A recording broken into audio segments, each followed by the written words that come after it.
hello, hello. Wow, you are super low today. Hello, my darlings. I am so happy to see. I need to fix this. Oh my goodness. Hi, darlings. Hello. Wow. Nope, you don't want to get fixed, aren't you? Okay, this is a okay, there we go. Hi, my darlings. Welcome, welcome, welcome. Super happy to see all of you. Yes, today we are still ASMRing. Oh my god, my effing neighbors. They still didn't fix their goddamn floor. I spent the whole week talking to them. I finished my renovations. We checked the sound. It's okay. It's much better. But they still need to fix their problem. So, I really hope that they will be able to do it this week, but apparently not. They did promise to finish it sometime in the future, hopefully. And by the future, I really hope either this weekend or by the time the next stream rolls up, which is next week. Yeah. So basically, the biggest problems that they have, my neighbors upstairs, is that basically why they're able to hear me is because of the open area that they have around their central heating. So they had this. They fixed their floors, basically. Hello, my darlings. Hello, hello, hello. I'm going to say hi to everybody. Just give me a moment. I want to finish the story. So, basically, like, they fixed their floorings. They have a very thick layer of, I don't know how this good material is called in English, but it's, like, very good material, so you can basically, you know, like, not hear your neighbors downstairs. So, they did that.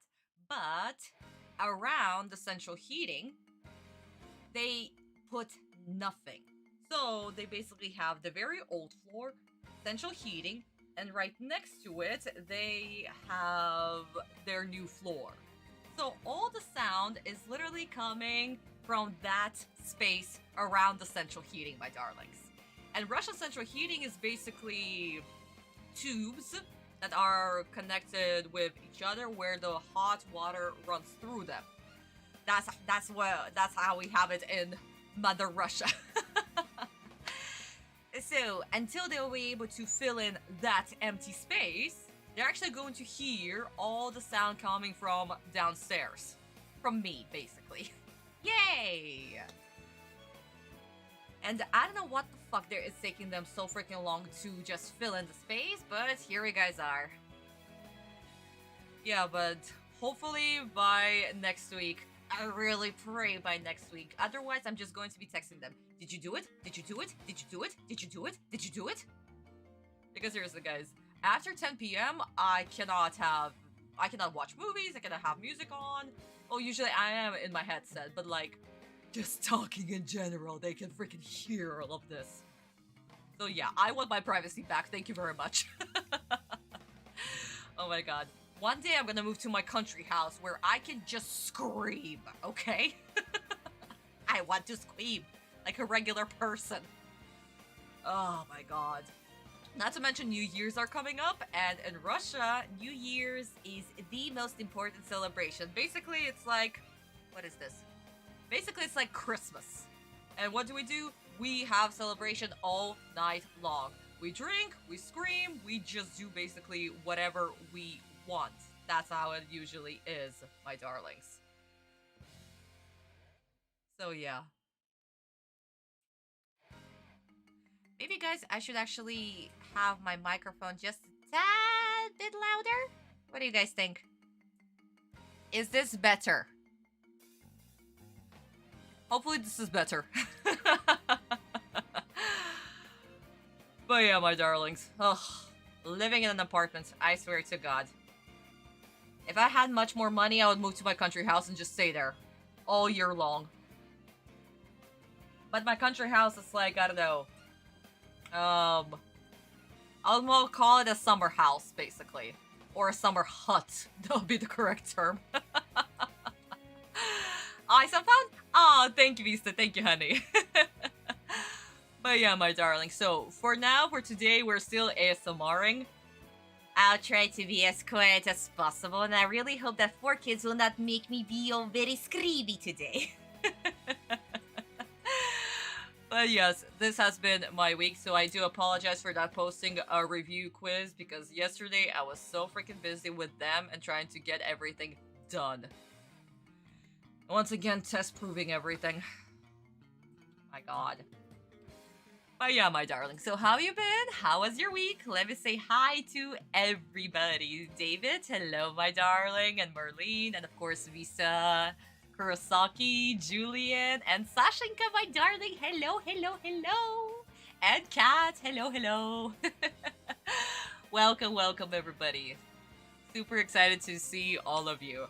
Yes, Vista, pretty much it is a challenge. Me trying not to lose my mind and not scream. That usually doesn't work. But surprisingly, it somewhat worked last time. Maybe I should grab Atem immediately, like right now. Before we even start, maybe that would be the best idea. To actually just grab it right now. Oh, I see, David. Yeah, that's very true, honey. That's very, very true. Ilya Markovich. Aw, that's really cool. That's a really awesome name. You're on vacation, Kat! Oh my god, congratulations! Oh, you're watching on the mobile. I see, honey. Yeah, I don't know. Every time I'm on vacay, I have to take my laptop with me everywhere because having just one screen, it's very impossible for me. I mean, I technically use my tablet. It's like my phone-blet, let's call it. It's a tablet where I can make phone calls and everything. And just basically talk with my headset like a regular person.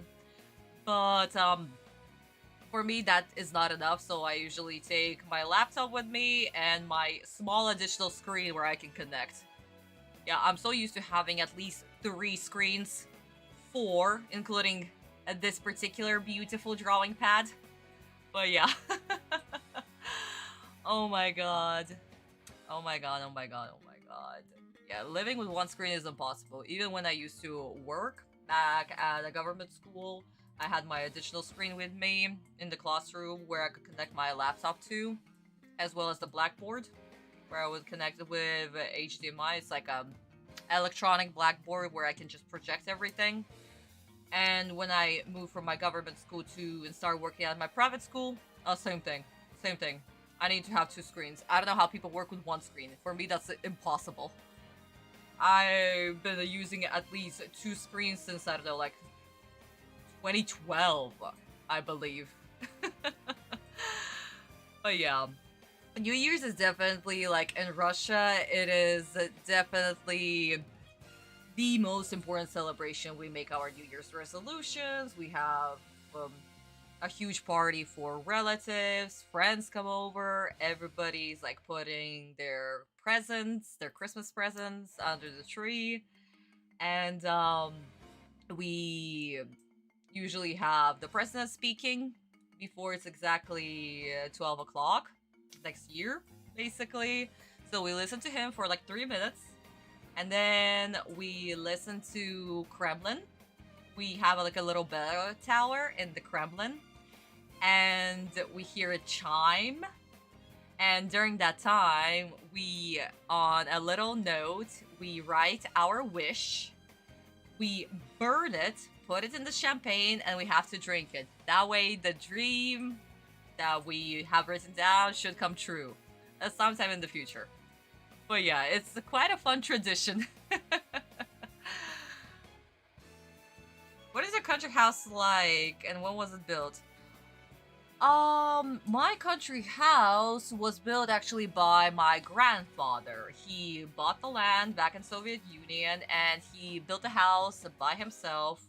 It's like a small little 2-story house made out of wood. It's just basically like a summer home, I would say. Like a summer hut, that would be the correct term, because it's just made out of wood, and the foundation is made out of, I don't know, concrete and bricks. But it's impossible to live there, I don't know, during autumn or fall, or during winter. Even like early spring, absolutely impossible. Because there is no heating, there is nothing. It's just there to enjoy summer, basically. My grandmother, she used to stay there like from April until October. Because she would, I don't know, like plant her crops, like potatoes and tomatoes and all of that. And it's really, really, really cool place. I spend all my summers there before I moved to America. That's where I would spend my summers, basically.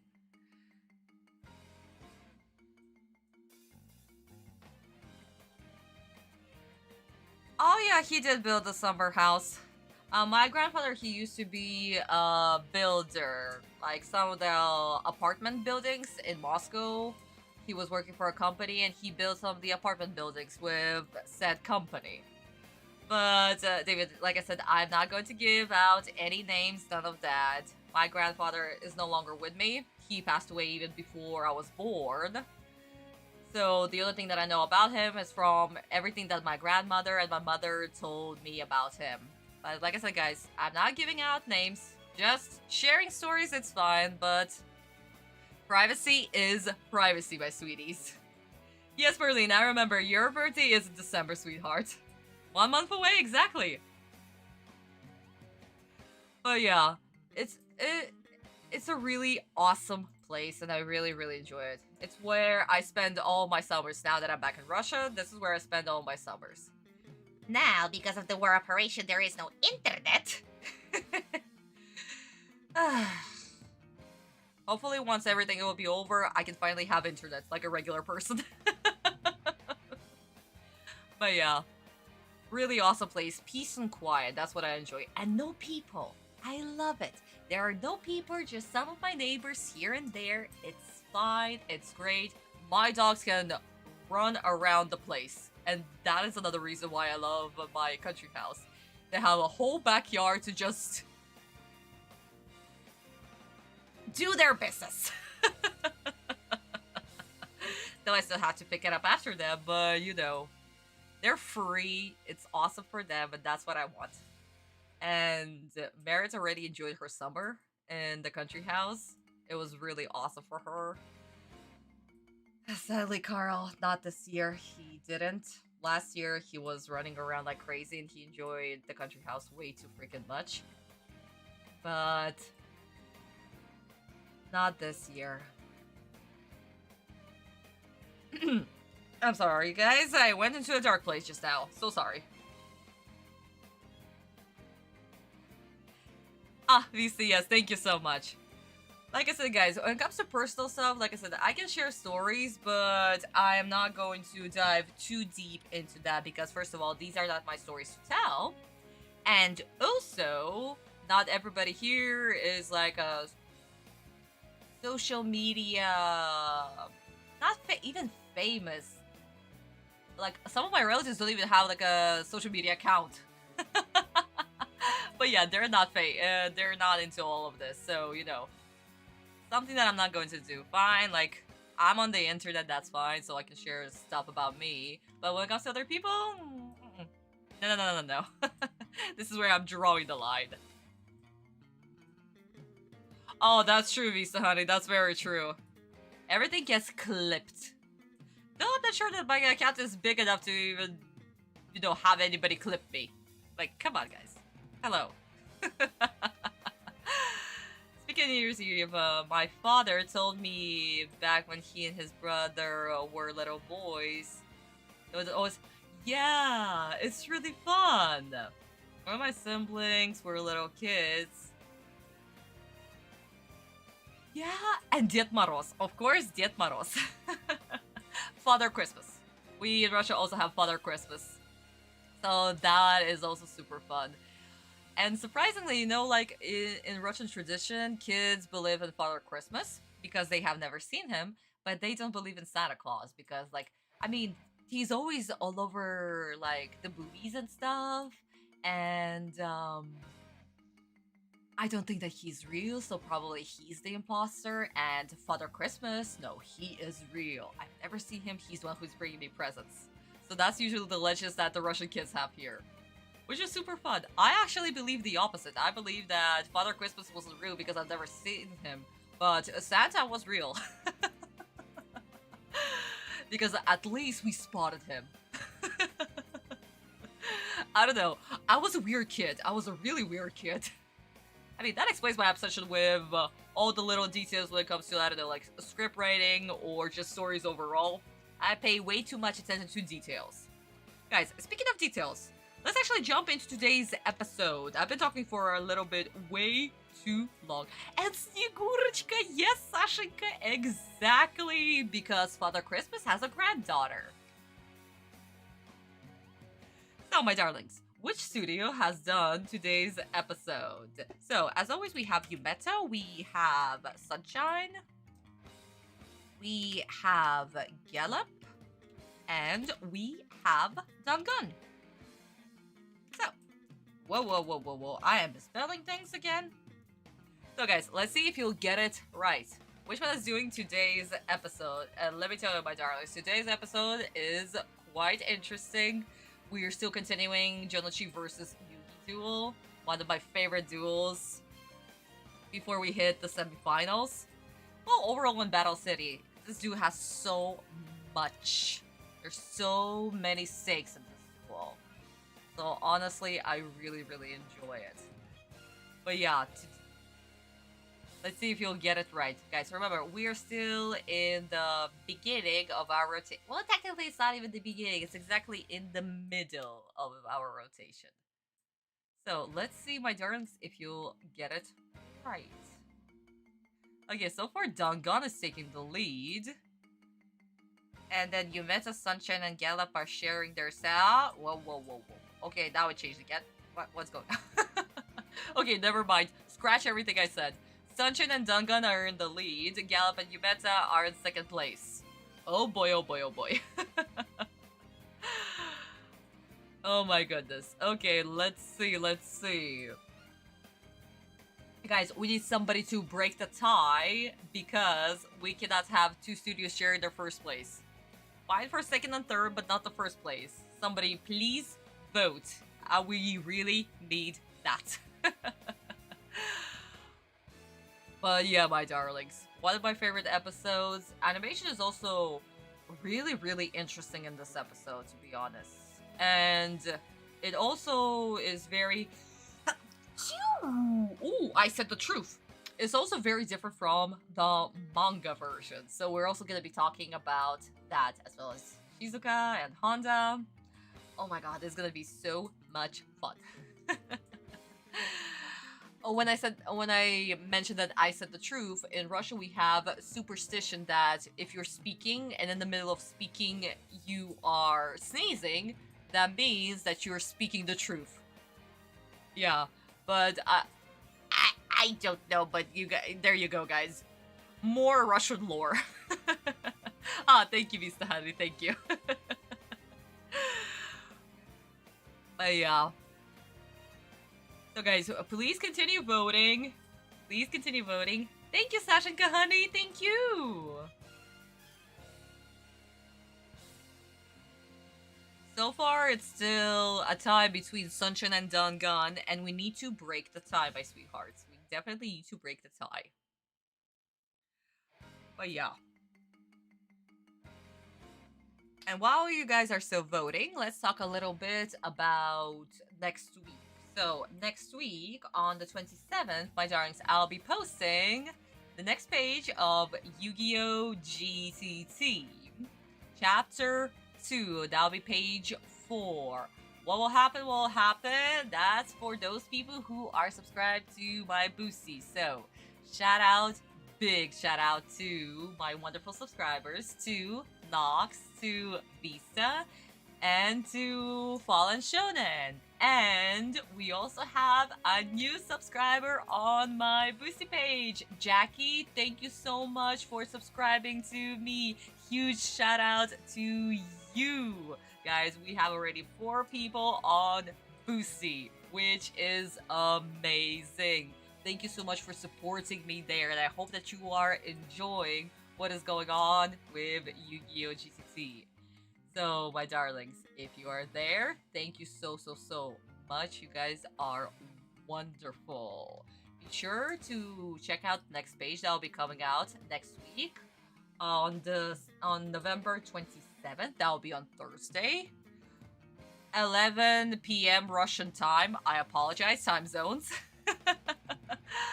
And I hope that you'll enjoy. And also, guys, as you remember, in December, I'll be posting a poll for motion comics of Chapter 1 of Yu-Gi-Oh! Volume 3.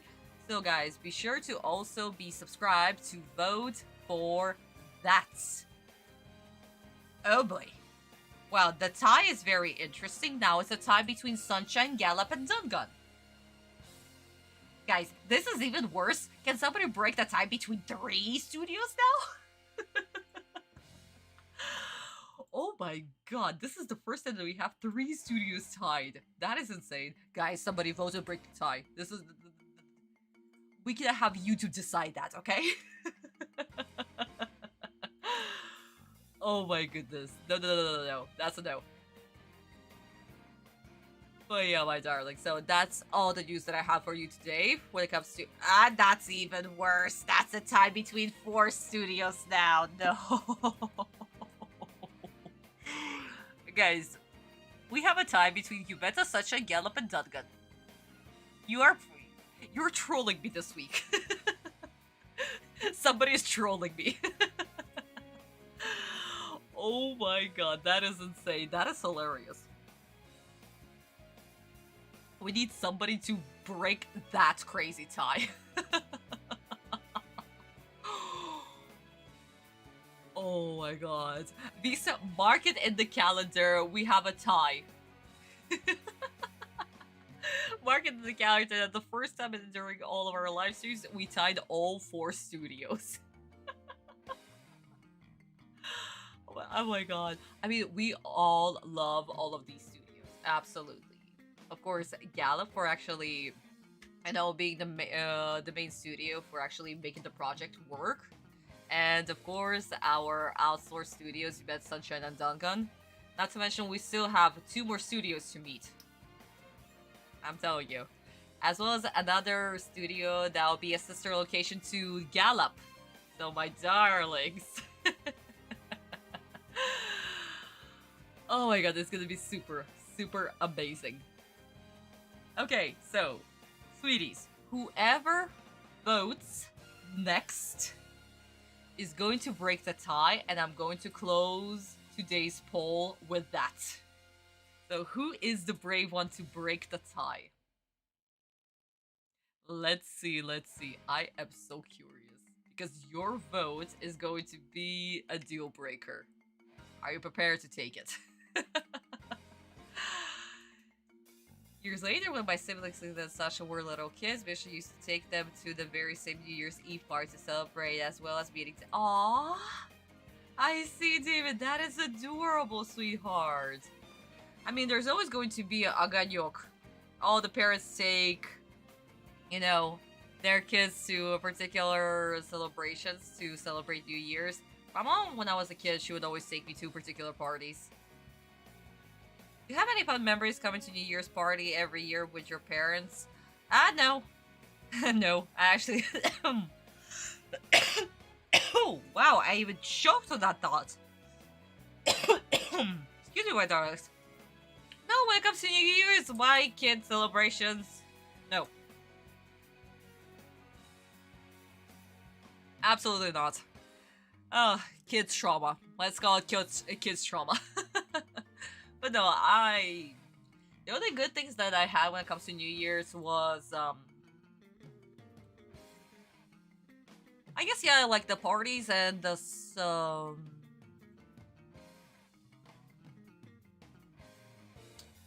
the plays. Like, we had lots, and we still do. We still have lots of New Year's plays that kids attend. So, honestly, it's really, really cool. But aside from that, no. New Year's in my family weren't the best celebration or a good celebration overall. So yeah, my darlings, definitely no good memories. My parents don't party at all because we're not American based. Kinda better than Yeah, exactly, Lisa. You get it right. You get it right. My family don't know how to drink. Let's just put it like that. My family don't know how to drink. Okay, nobody is breaking the tie. What is going on? Somebody please break the tie. We only have 8 votes. And nobody is brave enough to break the tie, guys. Come on.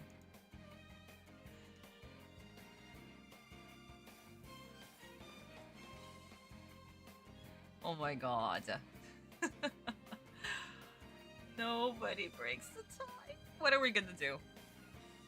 Sunshine. Guys, that's it. I'm closing the poll. I'm closing the poll. I'm closing the poll. I don't care. I'm closing the poll. Okay, somebody. The brave person decided to vote and break the tie. Well, my darlings. What can I say? What can I say? Did this person get it right? Did this brave soul get it right? Let's see. Let's start off with the end of the list. As we know, Yumeta is the last one in the rotation. We guys are literally in the middle of the rotation. It cannot be Yumeta. That's first. Second, Gallop. No, it cannot be Gallop. Their previous episode, they literally done the previous episode. That was Gallop. Not to mention, they also done the filler recap episode. That was prior than that. 2 episodes. So, absolutely not. Oh, Kat, that was you! Mwah! Thank you so much, my darling. Thank you for breaking the tie. I'm telling you, Kat, this is the first time that I actually had 4 studios tied. That is insane. I'm definitely marking this on my calendar. But yes, my darling, so definitely no, definitely not Gallop. So that leaves us with our winner, Sunshine, or is it Dungun?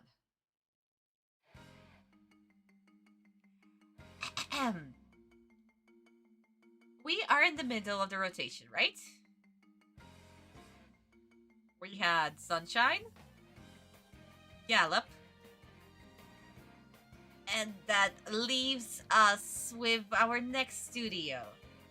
Because Sunshine is the 4th ones in the rotation, guys. They're the 4th ones. They're the 1st and the 4th. So, that leaves us with Dungun. Seriously, guys, it is Dungun. Today's episode is Dungun's episode. Guys, you're forgetting they're the 3rd ones in the rotation. We are literally in the middle. This is 3rd. Close call, close call. It was quite fun. Thank you so much for voting. So, Kat, I'm sorry you didn't get it right this time, but it's okay. It's okay. So, guys, who is the animator from Dungun? Animation director. Guys, as you remember, I told you that Dungun now is changing their animators, and they're gonna be changing their animation directors, for almost every single episode.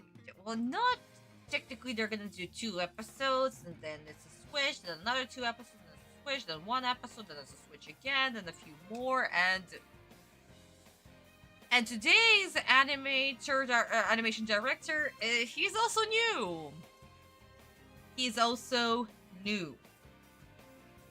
And that's why this episode is gonna have very, very interesting character designs, because a lot of the things was going to be off-model. A lot. Especially Atem's and Yuugi's height.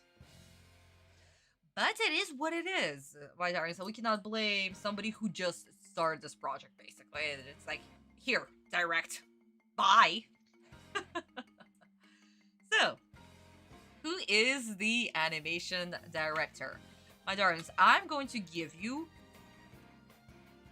3 animation directors from Studio Dungun. 2 of them you should definitely know. 1 will definitely be new, and of course, 1 is going to be from another studio. So, are you going to get it right? I'm so curious if you're going to get it right. If we know our animation directors, we should know immediately. Or maybe at least if the name will appear super new, then we'll also know immediately. So, who is it going to be? Okay, Mitsuri is taking the lead so far. But only 2 people voted for now. So let's see if we'll get it right. Every New Year's Eve, my parents and I would watch the Clarkson New Rock Eve, where we would get to watch the show with many singers and the rappers perform while eating dinner desserts before midnight. My grandfather loved the show, as I remember how seeing the singers and rappers from my generation. Ever since he passed away, I always imagined he still would. Oh, I see, sweetheart. I see, David, my darling. Yeah. But honey, it's okay, it's okay. Like I said, I did not even meet my grandfather. He passed away before I was even born. Which is like, literally 2 months before I was born. Sadly. But just keep fond memories of your grandfather. After all, the people who are no longer with us only live and stay with us through our memories and here as well. So continue honoring and remembering him, honey. I also play a YouTube app because I have to go to the other app and it pauses the live stream. I have to make sure it picks up. Oh my god, cat. Yeah, that's insane. Another reason why I don't like mobiles, like mobile YouTube. I mean, technically in Russia we already have a problem with that because nothing in Russia works anymore. Because sanctions, because Russia, because war operation, because all that shit. Oh, but yeah. Whenever somebody's live streaming, I'm always trying to watch them through a computer. Definitely not through a tablet or a phone. Hell no. Extremely uncomfortable. Oh my goodness, my darlings. So far, Mitsui's taking the lead, Uchida is in 2nd place, and Mariyama-sensei is in 3rd place. And no love for Kobayashi. I wonder why. Oh my goodness. Okay. Interesting, guys. I'm going to give you 1 more minute. Or maybe like, okay, 2 more minutes. 2 more minutes, and let's see if you have got it right this time. Or maybe not. Who knows? Maybe all of you are absolutely wrong. And it was Kobayashi in the end. The phone lets me watch the live stream while looking at another app. Might be the phone mod. Maybe, honey, maybe. Very possible, sweetheart. I'll watch it on laptop, but I don't trust. Oh, yeah, cat, definitely. Yeah, I get what you're saying. Maybe you can share your mobile network with, not mobile network, mobile data. And, I don't know, have your laptop connect to that. Sometimes that's what I have to do whenever my Wi-Fi goes down and my mobile data is still working, and I usually connect my computer to that. I mean, the internet is not the best, but at least it's kind of working. Especially I had to do that a lot when I was working in the private school, and sometimes in the government school. In the government school, at least we had like school Wi-Fi, but like in the private school, oh my freaking god, that thing would always go down. I don't know what were they paying or who were they paying, but yeah, that shit was so unstable. So basically, at the end, like my last 2 months while working there, I just fully switched to my mobile data and was like, yeah, no, you know what, guys, I'm done with your internet, goodbye. Asking my fond memories of my grandpa when he was a father. Oh, sweetheart. I see, David. Yeah, no, I get what you mean. Having a wonderful role model, especially like, you know, like your grandparents and your parents overall, that like really good role model. Yeah, that helps. That absolutely helps, sweetheart. Okay, my darling, so I guess this is where OBS, why aren't you working? We had more comments. Yeah, guys, I don't know what's going on, but OBS decides not to load every single comment. Is my internet okay? Yeah, no, it's 4 bars. It's fine. Okay, I guess OBS is being a little biatchy. But anyway, my darlings, let's end the poll right now. So, my darlings, good. Kobayashi, yes, that's definitely not his episode. His episode was the previous episode, my darlings. Seriously, guys. His episode was previously. Oh, there you go. Now it's working. Finally. Yeah, there we go. Wow. You know what, guys? Never mind. Oh my goodness. Yeah, so Kobayashi-sensei, no, it's not his episode because he's on the previous episode. And as we remember, guys, animation directors cannot do 2 episodes in a row. That's absolutely not. We love Maruyama-sensei, but we also remember that he has left us. This is the animation director that left us to be replaced by somebody else. Which was Uchida-sensei, my darlings. Yes, Uchida-sensei. And as guys, I told you prior that Uchida-sensei has done only 2 episodes, and after that he'll be replaced by somebody else who will also be doing 2 episodes, and that is Mitsui-sensei. And yeah, sadly, it is what it is. Dangan, for now, they're going to switch their animation directors almost.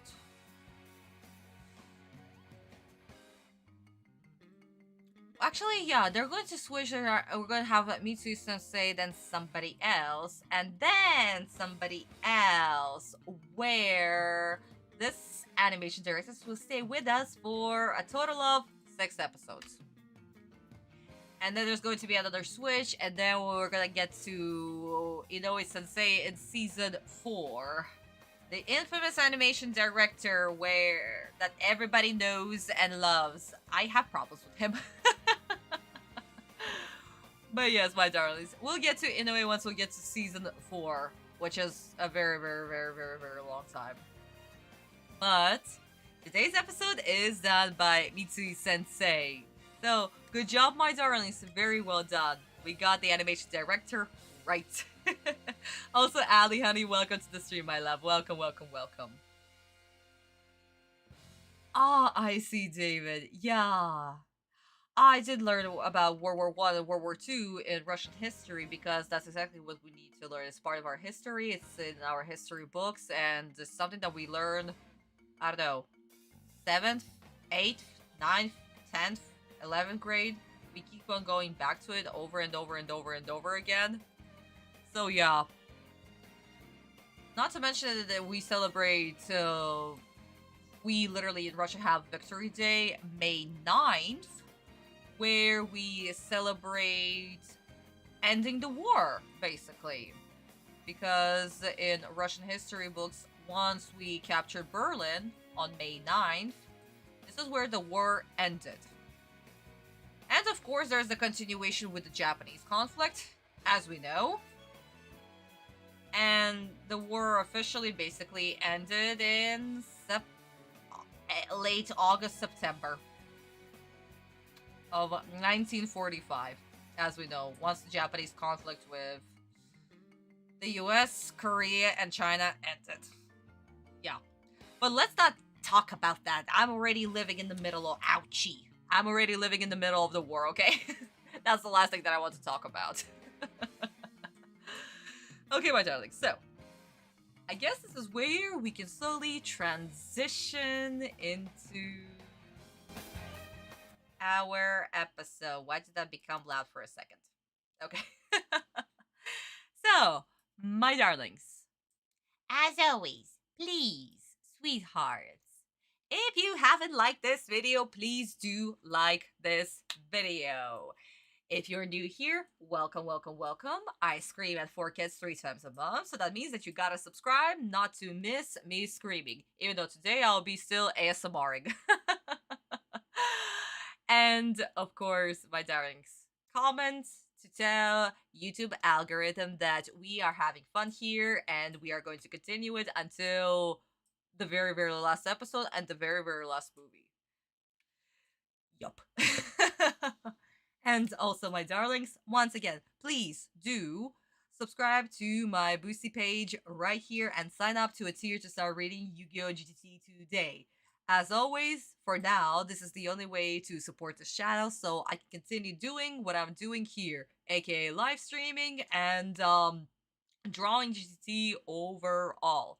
Next week I'll be posting the new page, like I said before, and I'll also be posting a poll in December to decide how we're going to create the motion comics for Chapter 1. So be sure to be subscribed to a tier to vote, and of course, read Yu-Gi-Oh! GTT to see what's going on. After all, Episode 2 has been posted years ago at this point, and the continuation is being posted right now. So my darlings, right here, please subscribe. Scan the QR code, go to a link provided by Visa, my darling. Mwah! Huge shout out to you, sweetie. And also the link is also in the description box. So yeah, my darlings, thank you so much for being here, and let's enjoy another interesting live stream that we have. Why isn't the episode ready? What's going on? Hello? Okay, I need the dub version, please. Okay, thank you. I needed that reminder. And what is going on with you? Wow. Okay, lovely. Nope. We need a sub version, please. Thank you. Nope. We don't need a recap. And here we are. Guys, I don't know what happened. I set this up prior, but for some reason decided to still do episode 75. Whoops. Okay. Now that's done. But yes, my darlings, we are starting off as always with 20 kids out of 20 kids. Episode 76 done by amazing Dangan Studios and by our new very interesting animation director, Mitsui Sensei. Let's see, guys, if 4Kids will not freaking F this up. Oh my god. Honestly, I'm very nervous because Yuugi is taking the lead in this episode. And if 4Kids are just going to glaze Yuugi, I swear I'm gonna be so mad. But the court is officially in session for this episode. So, my darlings, let's go. Oh my god. Oh my god. Oh my god. Please, 4Kids, don't do this to me. Please let this episode be okay. Okay. Okay, my darlings. Vista honey, if the sound will be a little bit too quiet or the opposite, if I'm gonna be too loud, please do tell me in the chat so then I will work my magic in the OBS, okay? Okay, my darlings, let's go. 3, 2, 1. Let's go. I've attacked your life points yet again, Yuugi. You're finished. As soon as I wipe out the rest, that anchor will drop, taking you with it right into the sea. MARIK, I can assure you that you'll never get away with your plan. Is that so, Yuugi? I'd say you're in no position to make threats. I know the real Joey is in there, and I'm going to set him free no matter what it takes. Oh? There's no way you'll win my puzzle or my Egyptian god card. We'll just see about that, Yuugi. Joey belongs to me now, thanks to my Millennium Rod. So destroy your former best friend, my mind puppet, and strip him of all that he has so that I may rule the world as Pharaoh. Yuugi, your friend is gone. I don't think so. Then make your move. Not that it matters. Neither one of your monsters is powerful enough to defeat my alligator's sword. Hey, Joey! Snap out of it! We're your friends, remember? Taya's right! I have an idea! What is it? I may have come up with a way to save Joey and get us out of this mess! What's that? Well, it just came to me when Taya reminded us of our friendship. There's a chance we can break through to the real Joey. I think you should let me duel in your place. But why? Because through Exactly. thick and thin, Joey and I have always shared a really strong bond. A bond that I think might break through to him now. We've been through so much together. Like the time he rescued me from that fire.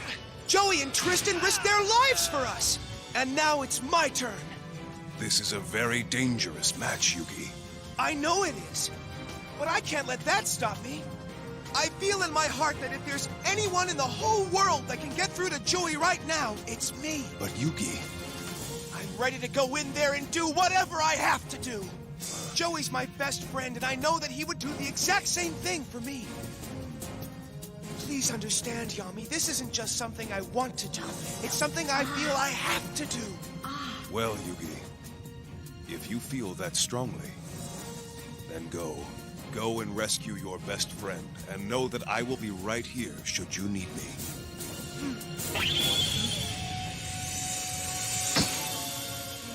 And we're done. Can I just turn off this episode like right now? Like, I don't want to watch the rest. You know what? No.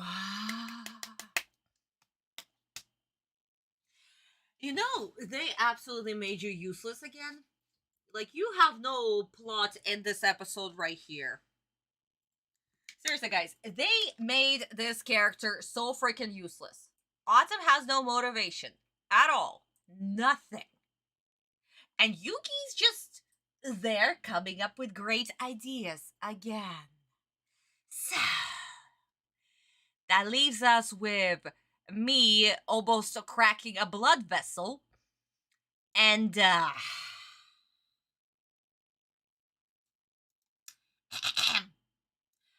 Ansu once said in 4Kids version, and Little Karibo made a whole freaking meme out of it. Friendship! Yes, Allie, exactly. It's like My Little Pony. No, it's not. Please, do not reduce it, Yu-Gi-Oh! To My Little Pony, okay? Hell no. Just a no. Third, I am sick and tired of the 4Kids plot. Atem cares more about his Millennium Puzzle and the Egyptian God card, and not that his friend is literally going to drown. His best friend, he's literally the best friend, is going to drown. No, my puzzle is very important.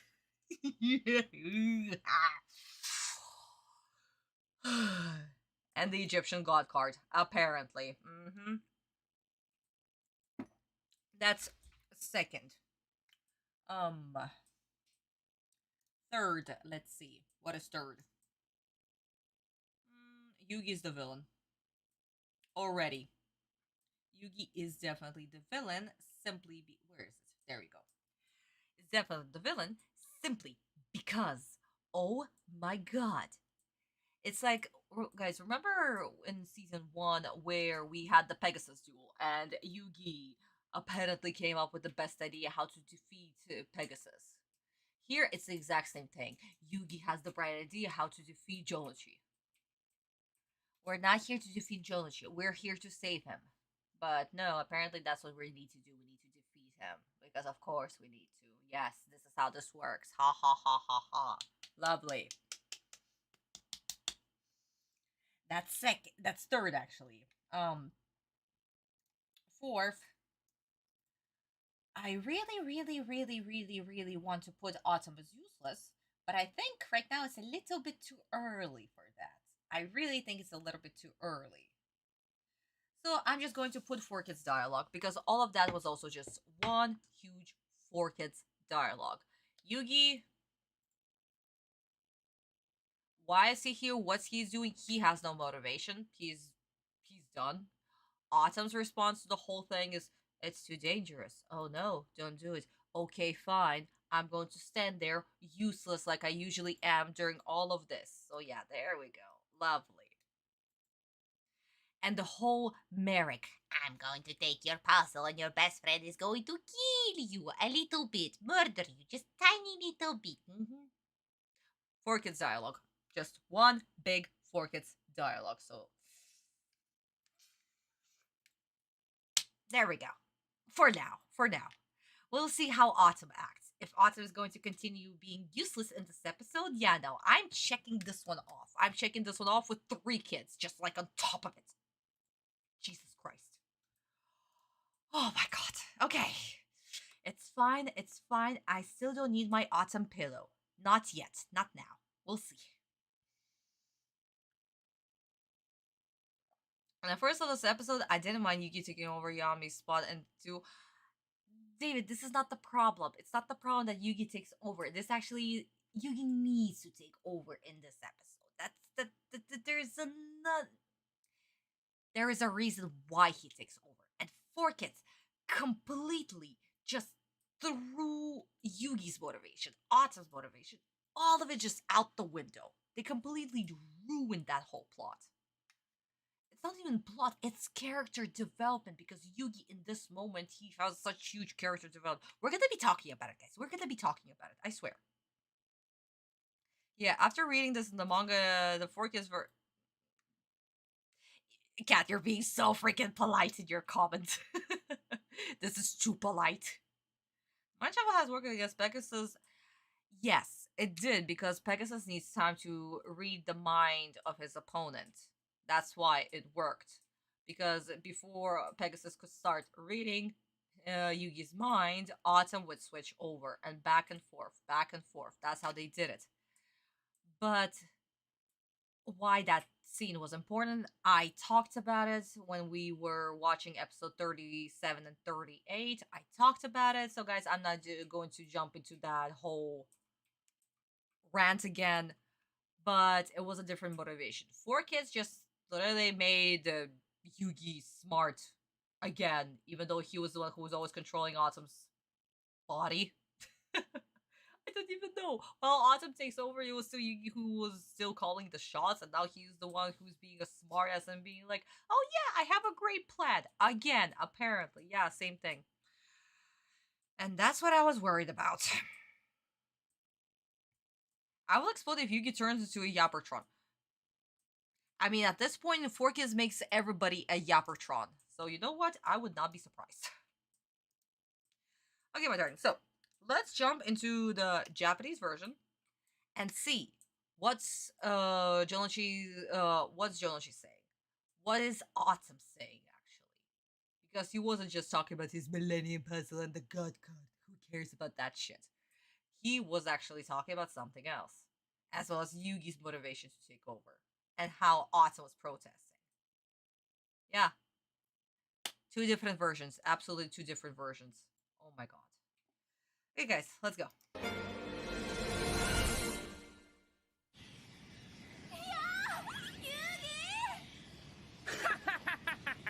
俺のデッキは禁止カードで最大級に火力を上げてあるのよ。モンスターなんざ必要ねえくれにな。城之内くん、君のデュエリストの心は少しも痛みを感じちゃいないのか。デュエリストの心だ。知らねえよ、そんなもん。今俺の全身を貫く痛みは君のカードで焼かれた痛みなんかじゃない。デュエリストの心を失ってしまった君への悲しみの痛みだ。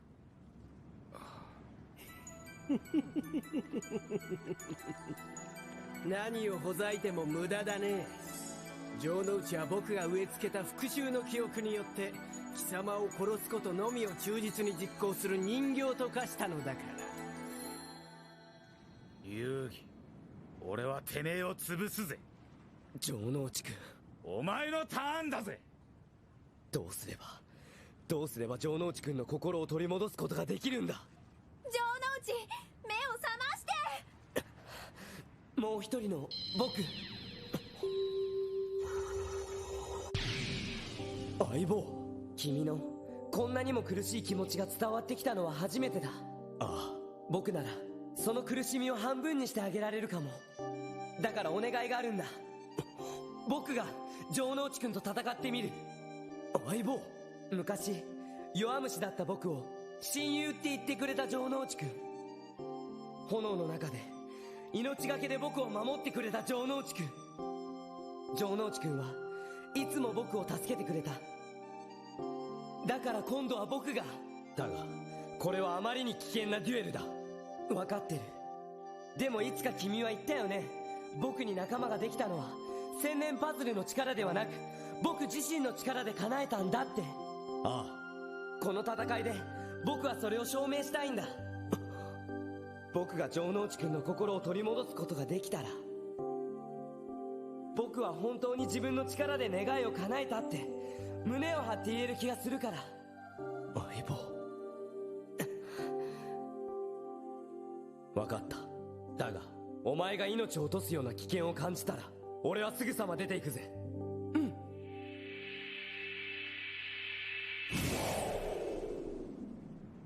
城之内くん、僕が相手だ。Guys, do I need to explain or say more? Oh my god. Atem has motivation. Yuugi has a freaking reason to switch, to take over, and to bring back his best friend.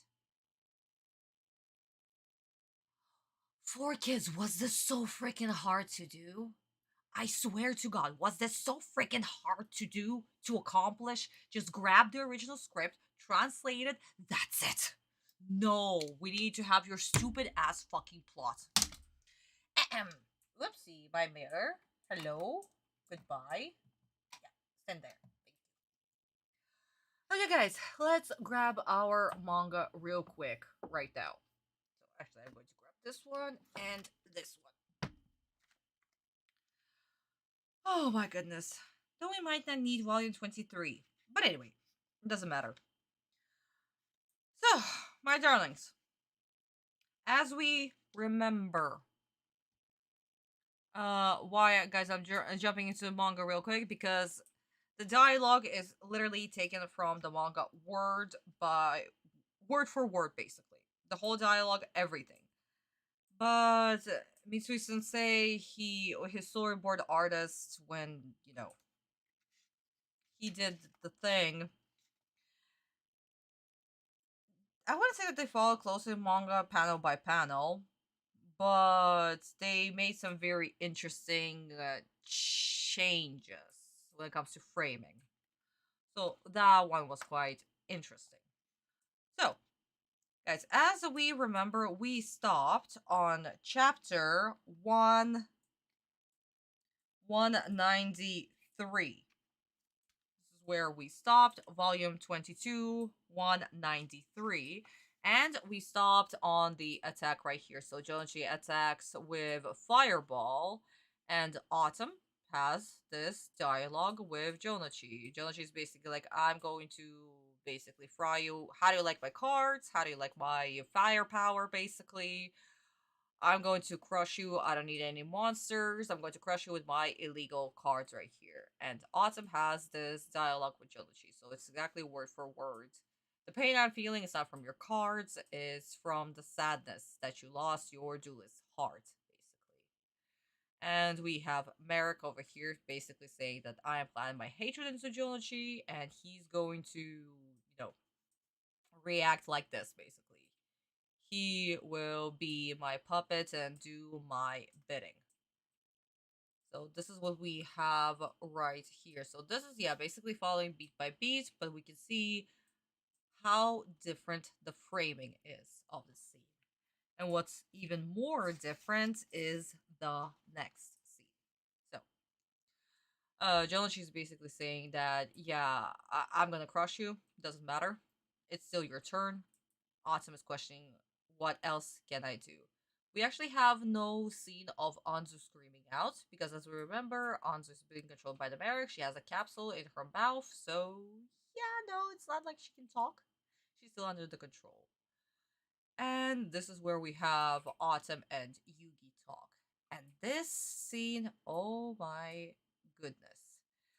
Basically, once again, it's following beat by beat. Yuugi saying that, I can feel, this is like I feel your suffering. This is like the worst one yet. Let me at least have it. I'll fight Jounouchi instead. Jounouchi has called me his friend back when I was a coward. And he also saved me from the fire. Guys, which is why I told you previously, when we talked about, in the previous episode, why particularly MARIK planted fire-based cards, illegal cards, into Jounouchi's deck, because as we remember, Jounouchi literally saved Yuugi from fire, and now that fire is being used against Yuugi, basically. So yeah, in a way, this is even more painful. More painful to Yuugi than Atem, actually. And Yugi's also talking about that I solved this puzzle. When I solved this puzzle, I wished for a friend. This is where I met you, basically. And the wish that I had was to have friends. So I want to fight Jounouchi, so I can prove to myself that I made that wish come true on my own, like you told me, um, on the dock, basically. And Otto, of course, is hesitant. He's not going to risk Yugi's life. But this is what Yugi needs to do. He needs to fight this battle on his own, and he needs to get. He's the one who's supposed to get Jounouchi back, not Autumn. Even though, yes, Jounouchi did make a promise to Autumn to fight him in Battle City. But we must also remember that Jounouchi is, first of all, Yugi's best friend. And that is something that Yugi has to do. So, yeah, my darlings.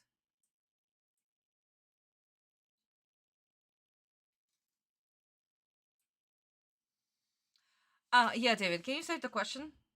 Thank you. I'll answer it in just a bit, okay? So, yeah, my darlings, this is what it is right now, and we can see the framing is so much different. And I prefer how it was done in the manga, because of course I do, but overall, the feeling of it, and how Autumn is, honestly, Autumn is really terrified for Yugi, because he doesn't want Yugi to die no matter what. Again, Yugi's safety is Autumn's first priority. Literally, the moment that Yugi solved the puzzle, that's all that Autumn was doing, protecting Yugi, basically. But yeah, my darlings, and since this duel might actually kill both of them, that's very possible if they both lose, or the three of them if they tie, or they don't finish the duel before the time limit runs out, basically. So, very dangerous duel. And since Jounouchi is literally attacking with uh damage directly down to the player cards, yeah, that is definitely a problem. So Autumn did promise to Yugi that if your life gets in danger, I'm taking over. No other way around it. So, does Yugi have huge motivation in this duel? Oh, absolutely. This is his moment. This is his character development arc. This is where he's not only trying to get Jounouchi back, he's proving to himself that he can fight. He's not a coward. He can save his best friend. And he's also taking the first steps to slowly start separating from Autumn and starting to become more independent. And as we remember, Yugi needs to do that. He has been so codependent on Autumn all of this time. And after the fire in the hospital, he was literally begging Autumn not to leave him. And this is his first steps to becoming independent and actually taking the matter into his own hands. So yeah, this duel is not only important to Autumn, this is very important to Yugi. That's his first steps to his character development, to his future arcs, and why he wins at the end of the series. Yeah. And what did Four Kids do? Nothing. They completely just removed that whole plot line out of existence and just made Yugi smart, apparently. Because Anzu screamed something in the background, something friendship. So yeah, there you guys go. Wee. How to ruin a series. Oh my god. Anyway, David, let me answer your question real quick. Do you enjoy the same voice actors and actors voicing different characters within the same movies and series, especially the clone? David, I'm okay with voice actors doing their job. If I recognize the voice acting, I'm okay with that. I enjoy voice actors' work. They're putting their heart, their soul, and that's literally their bread. But when it comes to other things, yeah, like I said, I have no problem. And especially if the voice actor has a huge range, sure, why not? But if they sound exactly the same no matter the role, then that's not voice acting. That's just lazy.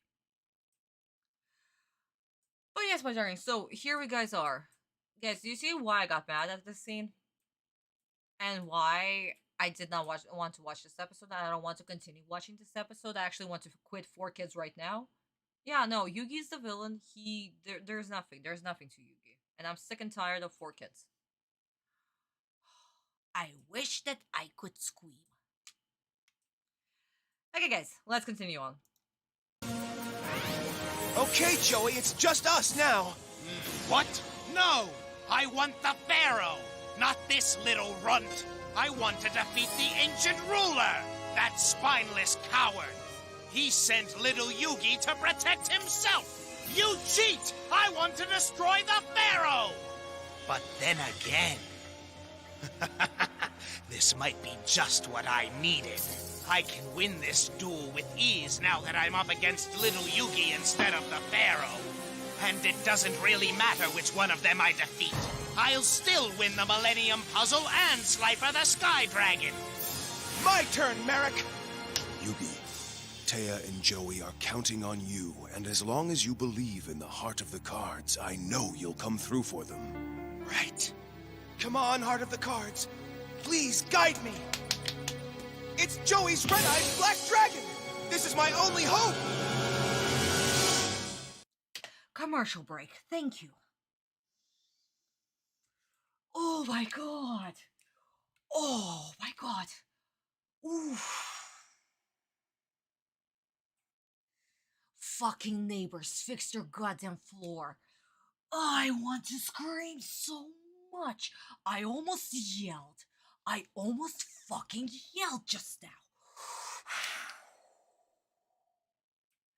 MARIK is ruined. MARIK is fucking ruined. No. No, no, no, no, no. That's a huge fucking no.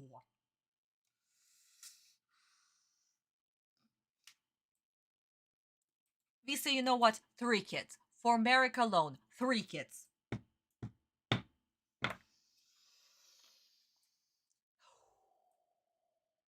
Why MARIK is ruined? We're gonna see the Japanese dialogue, and we're going to see why MARIK was screaming and being mad at the whole situation that original Yuugi came out.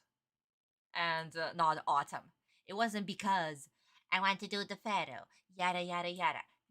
Oh, it doesn't matter. I'm still going to win the puzzle and the god card. No. No. Absolutely not. Also, Atem's whole shtick, Jounouchi's life, it's also Anzu's life depend on you now. Draws the red eyes. Oh, it's my only hope. Apparently, I don't know why. But apparently, it is.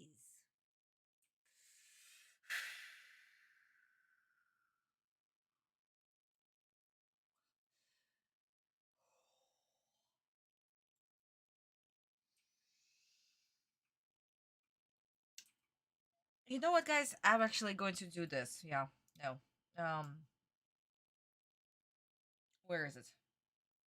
Explain what's currently happening on screen. Why? Because, sure, you draw the red eyes. You don't know why you drew the red eyes. You don't know the meaning of the red eyes. Why it's important to Jounouchi? Because the whole plot, the original plot, why red eyes is so freaking important to Jounouchi, that has been completely thrown out the window. Why was it thrown out the window? Because 4Kids decided in episode 57 that Jounouchi has no motivation in Battle City and that he didn't make a promise to Atem. And that's why we have this thing, because the parent. Oh my god, if. No.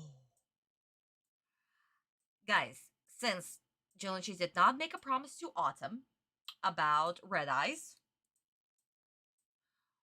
why wouldn't Jounouchi draw Red Eyes from Yuugi when Yuugi will play Exchange? That makes no sense. There was no promise. Because Red Eyes apparently means nothing. Oh, I am so mad. I am getting so freaking mad. Okay. Guys, I hope you can still hear me. Lisa, is my microphone okay? Shouldn't I make it louder? Is it fine? I'm mumbling under my breath. I'm literally mumbling under my breath. Oh my god. Because they're all about protecting and fighting for someone. Yeah. I feel like the characters that have motives is just wrong motive. Yeah. I'm fine. Thank you, honey. Thank you. Whenever I wish I normally scream, I would do this in my mind while I calm myself whenever I'm furious. Oh, okay, Sashinga honey, thank you so much. It was absolutely great seeing you as well, my darling. Have a good night, sweetie. Love you. Bye, my darling. Have a good night. Bye-bye. I mean, it's technically in Russia, it's 4 in the morning, so of course my darling has to go to bed. But just seeing one of my ex-pupils just be on my live stream, it's so sweet, my darlings. I love my babies so much. They're the best. Red Eyes Black Dragon is... David, you decided to retract your statement? Okay.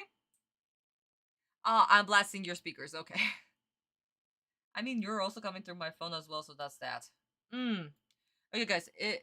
If you need me to make my microphone just a little tad bit louder, then do tell me. Because, like I said, I am literally... For me, I am mumbling. I'm mumbling under my breath.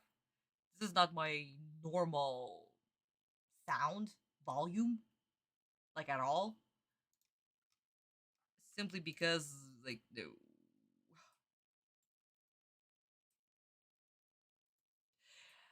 Yes, Kat, I see your comment on Discord, yeah. YouTube would have definitely retracted that one because of the cussing. But no, you're absolutely correct. You're absolutely correct, Kat. Exactly. Marik, no. You can hear me clearly? Okay, good. Thank you, my darlings. Like I said, guys, if you need me to make volume louder, that's fine. Just tell me, okay? Or as well as the audio for the episode. Red Eyes Black Dragon is known as a dragon who remains as dark. Yeah. Yes, exactly, David. And there's more to Red Eyes Black Dragon. Seriously. Just make sure that the audio level doesn't peak. Exactly, yes, Kat. Guys, also, if my microphone peaks, do tell me as well. Because again, I can only look at the OBS at the little line. But, you know. Anything can happen. Anything can happen. Okay, my darling, so let's jump to the Japanese version. You guys will see how MARIK reacted. Why he was so mad. You were singing that comment. Yeah, Kat, that would make so much sense. Yeah. I even know which particular melody you were singing that comment in. Oh my goodness. So yeah, guys. MARIK, his motivation. Why he got pissed. Let's go. 何あれは器の遊戯奴が戦うだとくそ所詮器は器を葬ったところで憎きファラオを倒さなければ僕の復讐を遂げることにはならない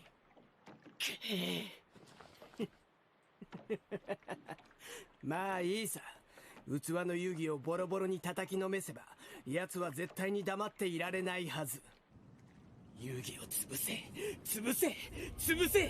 そしてもう一度ファラオを引っ張り出してやる僕のターンだ相棒そのデッキの中に1枚だけ城之内くんの心を取り戻すことができるかもしれないカードが眠っている。うん。引き当ててみせるよ。あのカード。レッドアイズブラックドラゴン。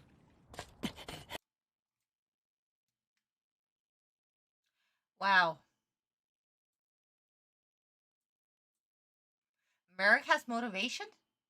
No shit. It's not about the puzzle or the god card? No shit. I swear to God, 4 kids. I mean, they made so much money off the show, so it's not like they care about an opinion of a little fan from Russia.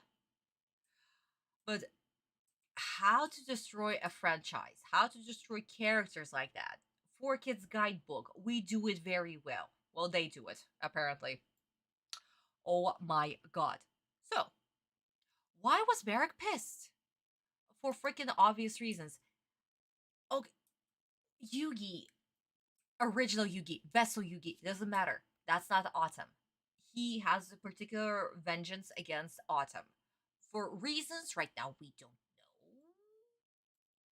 But yeah, if he wants to kill him and he's torturing him like this, there must be very huge reasons why this is being done.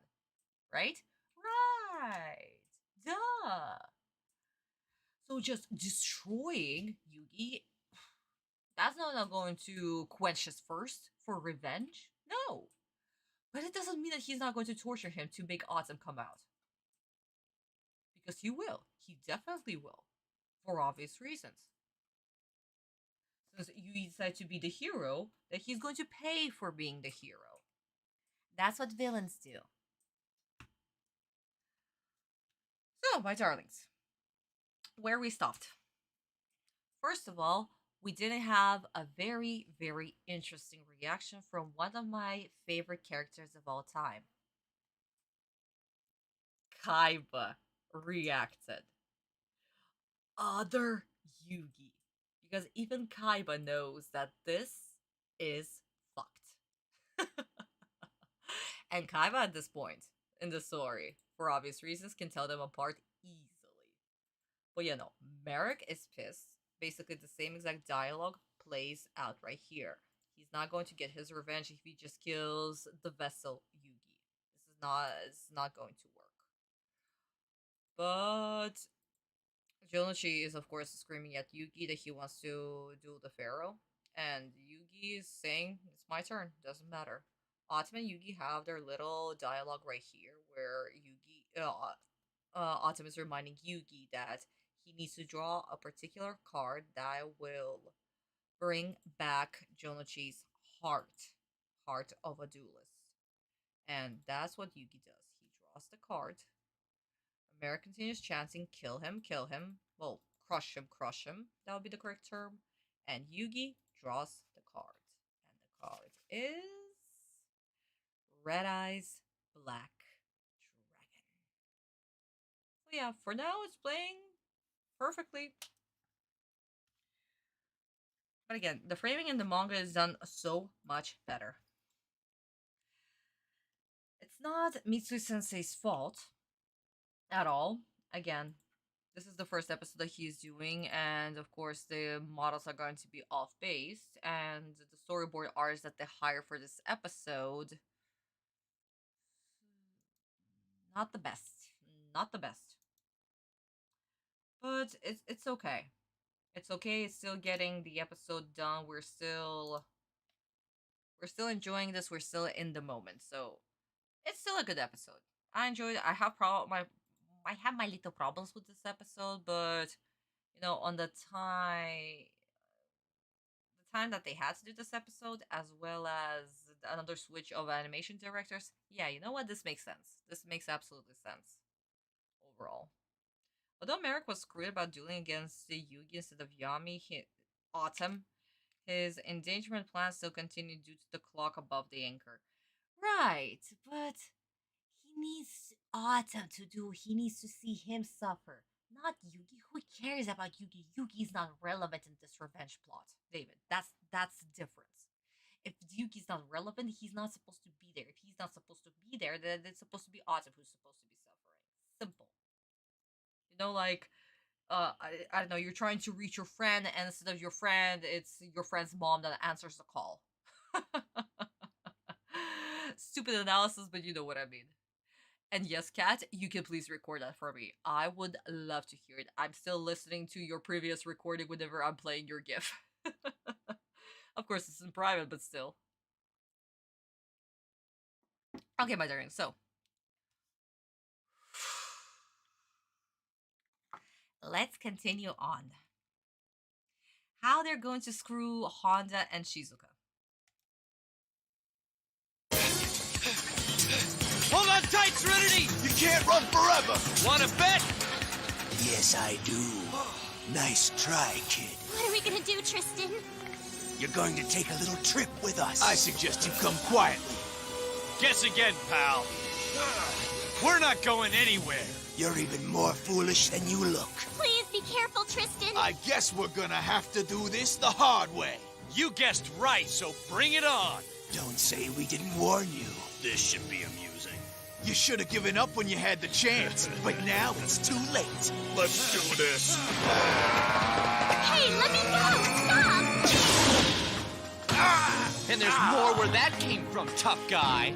What's going on, Tristan? Yeah, what's going on? What happened? Why is this scene? Of course, this scene is cut because violence. Whoa, is that Duke Devlin? The one and only. All right, Serenity, hang on. Okay.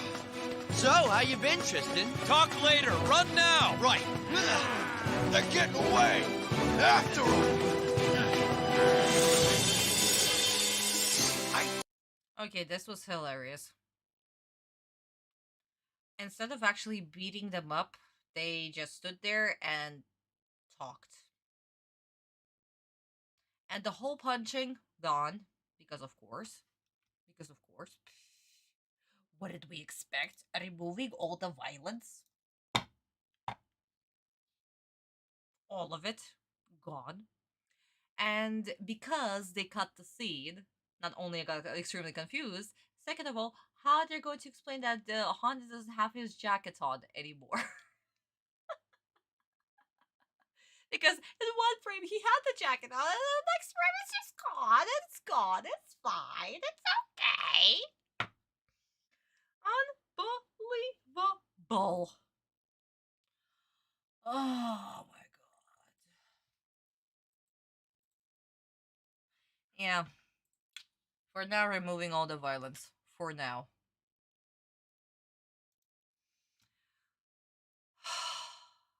And I absolutely once again forgot that Otoki is called Duke Devlin. And dice were thrown at them. Exactly, Julian. Dice is apparently okay, but a little punch to the face. Oh no, the humanity! What will the children think?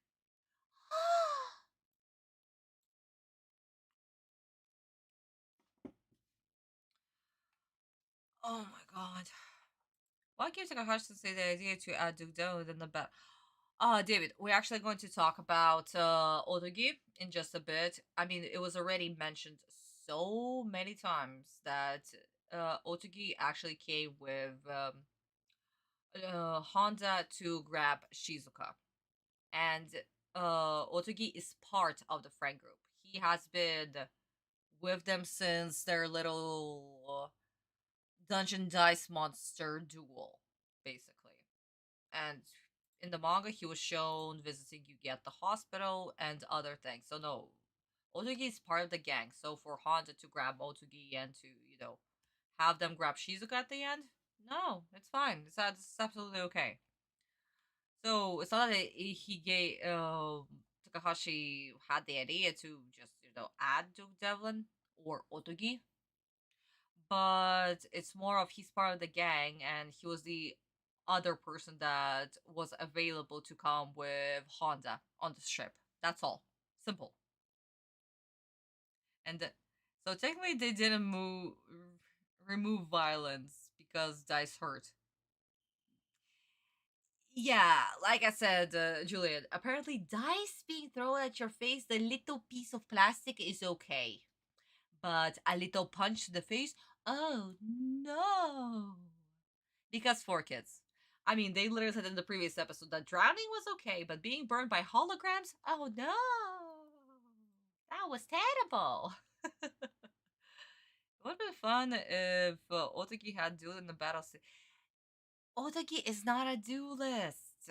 That's another thing. Otaki is not a duelist. Otaki is he plays other games and he's the creator of DDD or DDM in the animated version.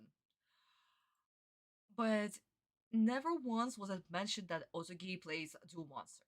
So technically Otaki is not a duelist. He only duels in season 3 NOOOO arcs because everybody duels there, even Honda and Shizuka and Anzu of all people. So like, yeah. So no. Otaki's not a duelist, he wouldn't be participating in this tournament. Don't forget, get struck by lightning. That too, Julian, that too. Absolutely. But yeah, guys, so let's actually watch a little bit more because that scene was a little bit too short because 4Kids, of course, had to cut it. So let's watch this scene a little bit more and then we'll switch to the Japanese version. Did it! I drew the card Joey gave me! His Red Eyes Black Dragon! Now, how should I use it? Yuugi, you may be able to use that card to save Joey, but you must play it wisely. You're right. This Red Eyes has always been special to Joey. He's gotta remember it. Yeah. Joey gave me this card so I'd always have a piece of him in my deck. Once he sees it, the real Joey will break through. This had better work. I know you're in there somewhere, pal. I just hope that you're paying close attention, because I'm about to jog your memory with an old friend of yours that's not too easy to forget, your Red Eyes Black Dragon! Remember, when time runs out, that anchor falls, so make your move!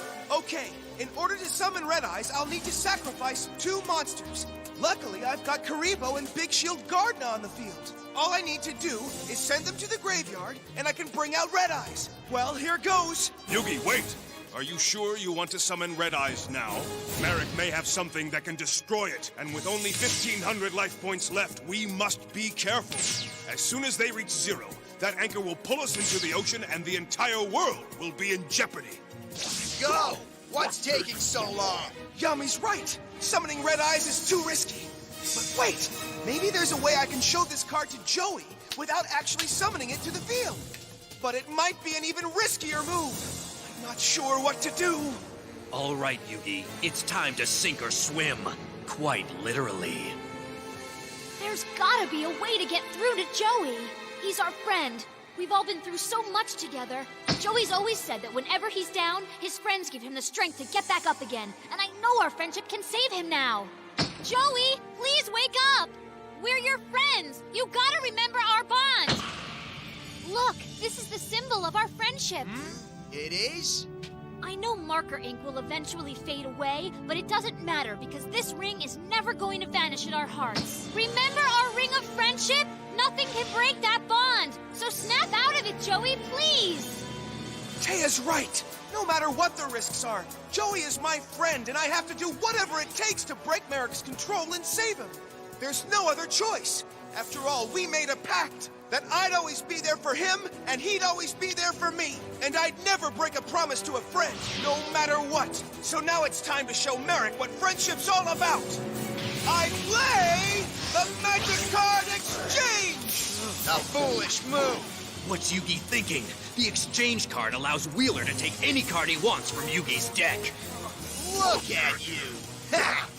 You must be desperate to play a card like that. But if you insist, I'd be glad to take a card from your hand, little Yuugi. Not that I need any help. Show me your pitiful cards. Now, which card shall I take? My Red Eyes! Silence, Wheeler! You're under my control now. You have no mind of your own. I own you! Commercial break. Oh my god. No, this is absolute travesty. Oh my god. I'm actually gonna cry, guys. Oh my god, I'm gonna cry. No. Oh my god. No. I did not just witness all of this. I want to erase everything that I just saw from my fucking memory. I want to erase every single fucking thing. Oh my god. First of all, Yuugi inserted into the plot for no freaking reason. What do you mean? What do you fucking mean that Jounouchi gave you red eyes to you? No, he did not give red eyes to you, he gave it to Atem. I don't give a fuck about your stupid ass fucking plot that there'll be a piece of you inside of my deck. I don't give a fuck about that, okay? Good god. I'm so mad, guys. Oh my god. I am so mad. And I can't scream. I can't fucking scream. Okay.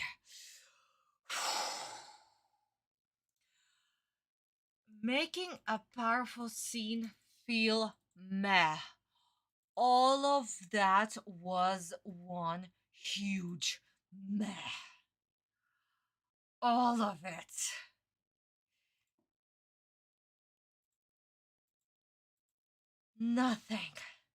Nothing of the original was in there.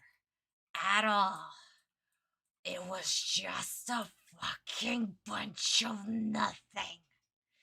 It was just random talks of friendship. And more friendship. And friendship overload. I am keeping my voice down, guys. I'm trying to keep my voice down, but just Anchor is just trying to burst out.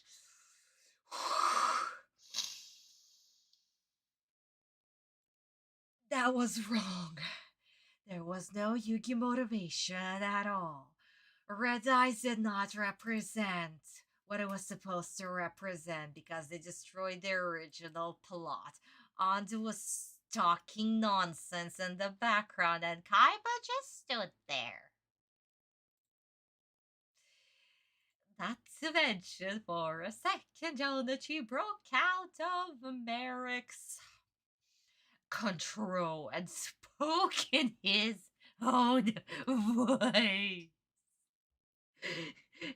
Not like because as we assumed that MARIK was, controlling Jounouchi's speech, he was literally feeding the words into his mouth, and that's why Jounouchi was talking with the whole freaking filter shit, And here he spoke in his own voice, and MARIK started to panic and like, no, you're my white slave and shit.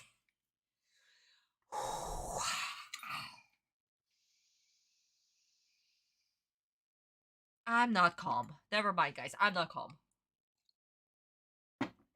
I am not calm. So, next thing. Dialogue that changed the original message. All of that dialogue. Just all of it. Garbage. I'm done. None of the original was there. Not to mention, they did not even give us a moment of Jounouchi realizing, not taking the card. All of that. None of it. All of it is being gone. So, yeah, no. Talking without a breather.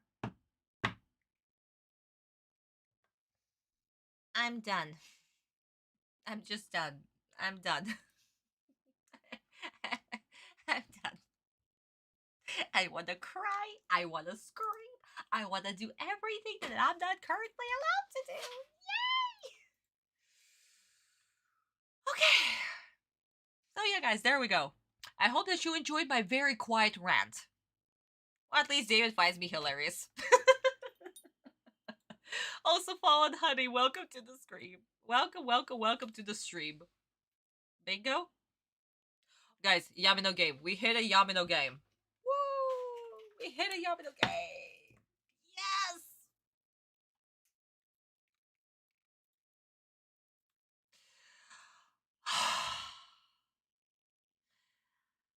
Okay. It's fine. This is fine. I'm fine. I'm gonna die. Cat, thank you for the gift. I need it. I fucking need it.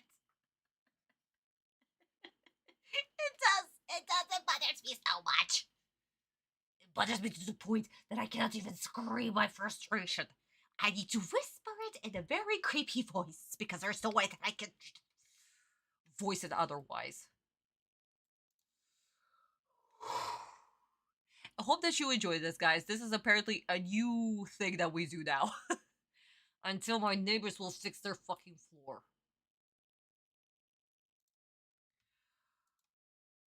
Okay. So, guys, palette cleanser. Let's go. How was it in the original Honda scene and, of course, the Red Eyes scene?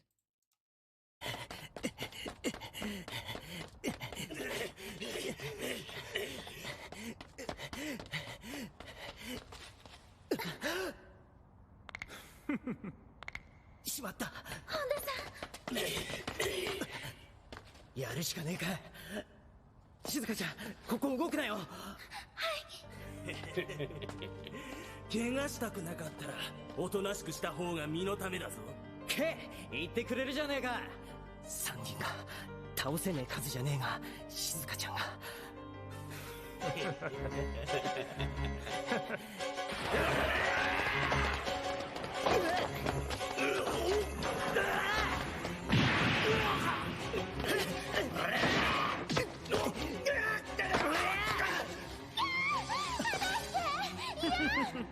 てめえ静香ちゃんに手を出すな。本田さん。静香ちゃん。これは。いい大人が寄ってたかって何やってんだよ。なんだ貴様。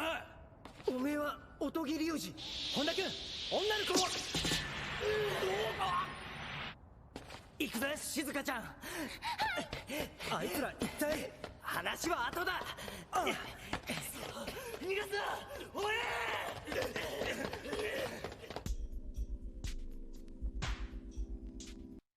Oh my goodness, there were actual punches. And it makes sense why not Jounouchi, Honda had his jacket off.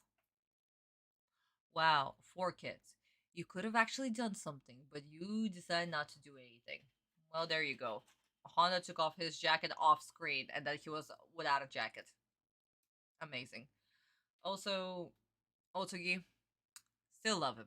Still love him. レッドアイズブラックドラゴン相棒。そのカードには城之内くんのデュエリストとしての心が宿っているはずだ。うん。城之内くんが今までずっと一緒に戦ってきたカード。これにかけるしかない。潰せ潰せ、やつを潰せ城之内。僕は戦うよ。君の心を取り戻すために、僕たちの友情を証明するために。頼む、赤き目の竜よ。お前に宿った魂で城之内くんのデュエリストの心を呼び覚ましてくれ。ほらほら、何してんだよ遊戯。お前のターンだぜ。僕のフィールドにはクリボーと守備力2600のビッグシールドガードナーの2体のモンスターが出ている。この2体のモンスターを生贄にすればレッドアイズブラックドラゴンを召喚できる。相棒、俺たちのライフポイントは残り1500。ここは慎重に行くんだ。うん。これはライフがゼロになったプレイヤーは命を失う死のデュエル。決着がつく前に何としても相棒と城之内くんを助けなければ。ほら早くしやがれ遊戯。僕の手札は5枚。このターンレッドアイズを召喚する前に一つだけ確かめておきたいことがある。でももし失敗したら僕の命は。さあ遊戯、この状況をどう切り抜ける。次の一手を示してみろ。このターンから遊戯の雰囲気が変わった。きっといつもの遊戯に変わったのね。城之内の心を取り戻すためにお願い、二人の遊戯城之内を元に戻して。思い出して城之内、いつかみんなで誓った友情の絆のことを。ほら、私たちの友情の印。なんだこれ。マジックのインクなんてすぐ消えちゃうけど、私たちの心の中でこの輪は決して消えたりしない。あの時の友情の輪はまだ消えてないのよ。そうだ、アンズの言う通りだ。あの時の友情の輪はみんなの心の中に今も残っているはずだ。きっと城之内くんの心にも。僕は城之内くんを信じる。もう一人の僕が今からすることを何も言わずに見守っていてほしいんだ。そのカードを行くよ。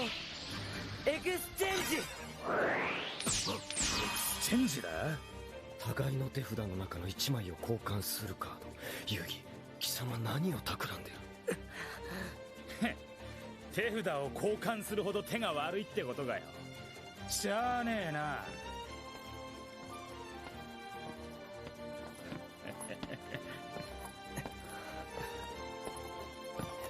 てめえの手札を見せてみろよ。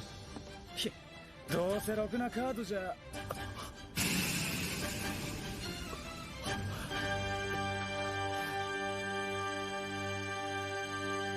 レッドアイズ。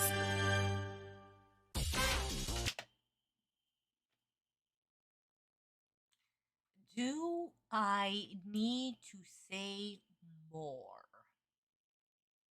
about everything that just transpired before us? Yuugi has motivation. Anza noticed the changes between the two Yugis because she realized Kaiba has motivation. Jounouchi's reaction to Red Eyes.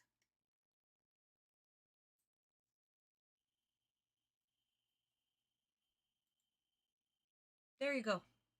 Guys, I don't even know what is there to explain.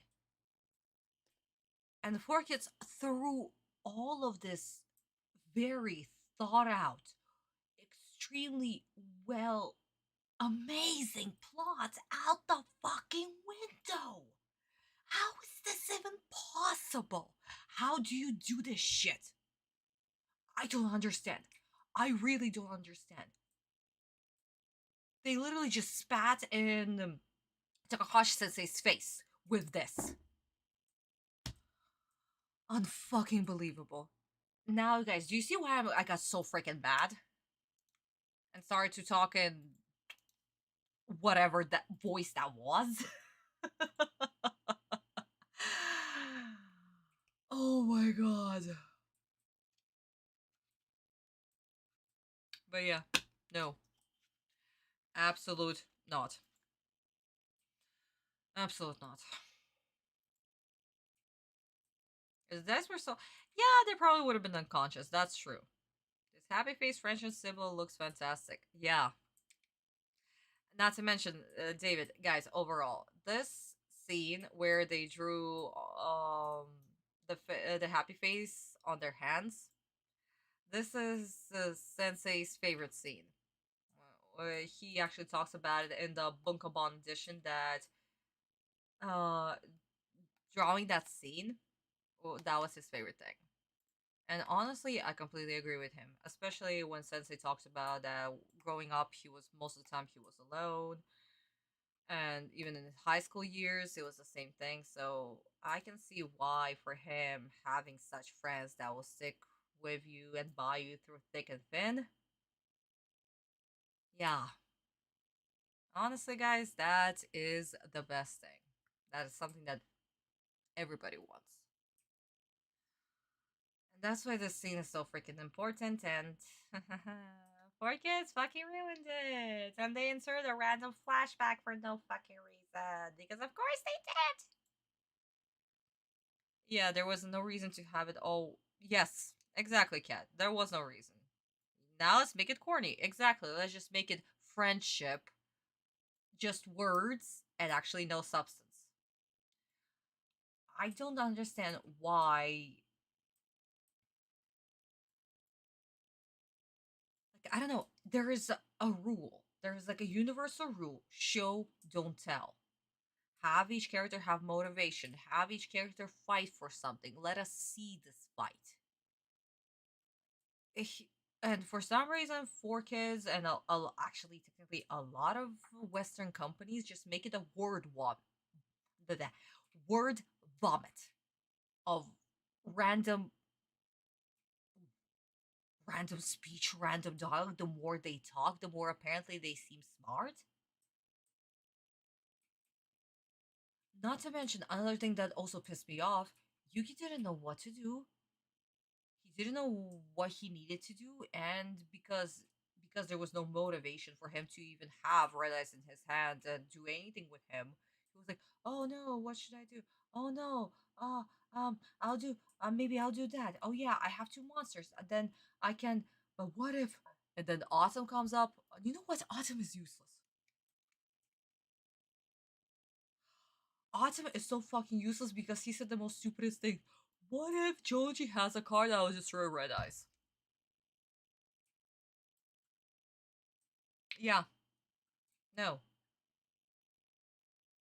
No. No. No, no, no, no. No, no, no. Mm-mm. You know what, guys? Yeah, I'm done with Autumn too. Fuck it. Where is this? Where's the thing? Oh yeah. Let me do this first. Autumn is useless. I'm done with Autumn. Fuck it. Visa take away 3 kids for Autumn. Like I suggested previous to this. For Autumn, 3 kids. Fuck it.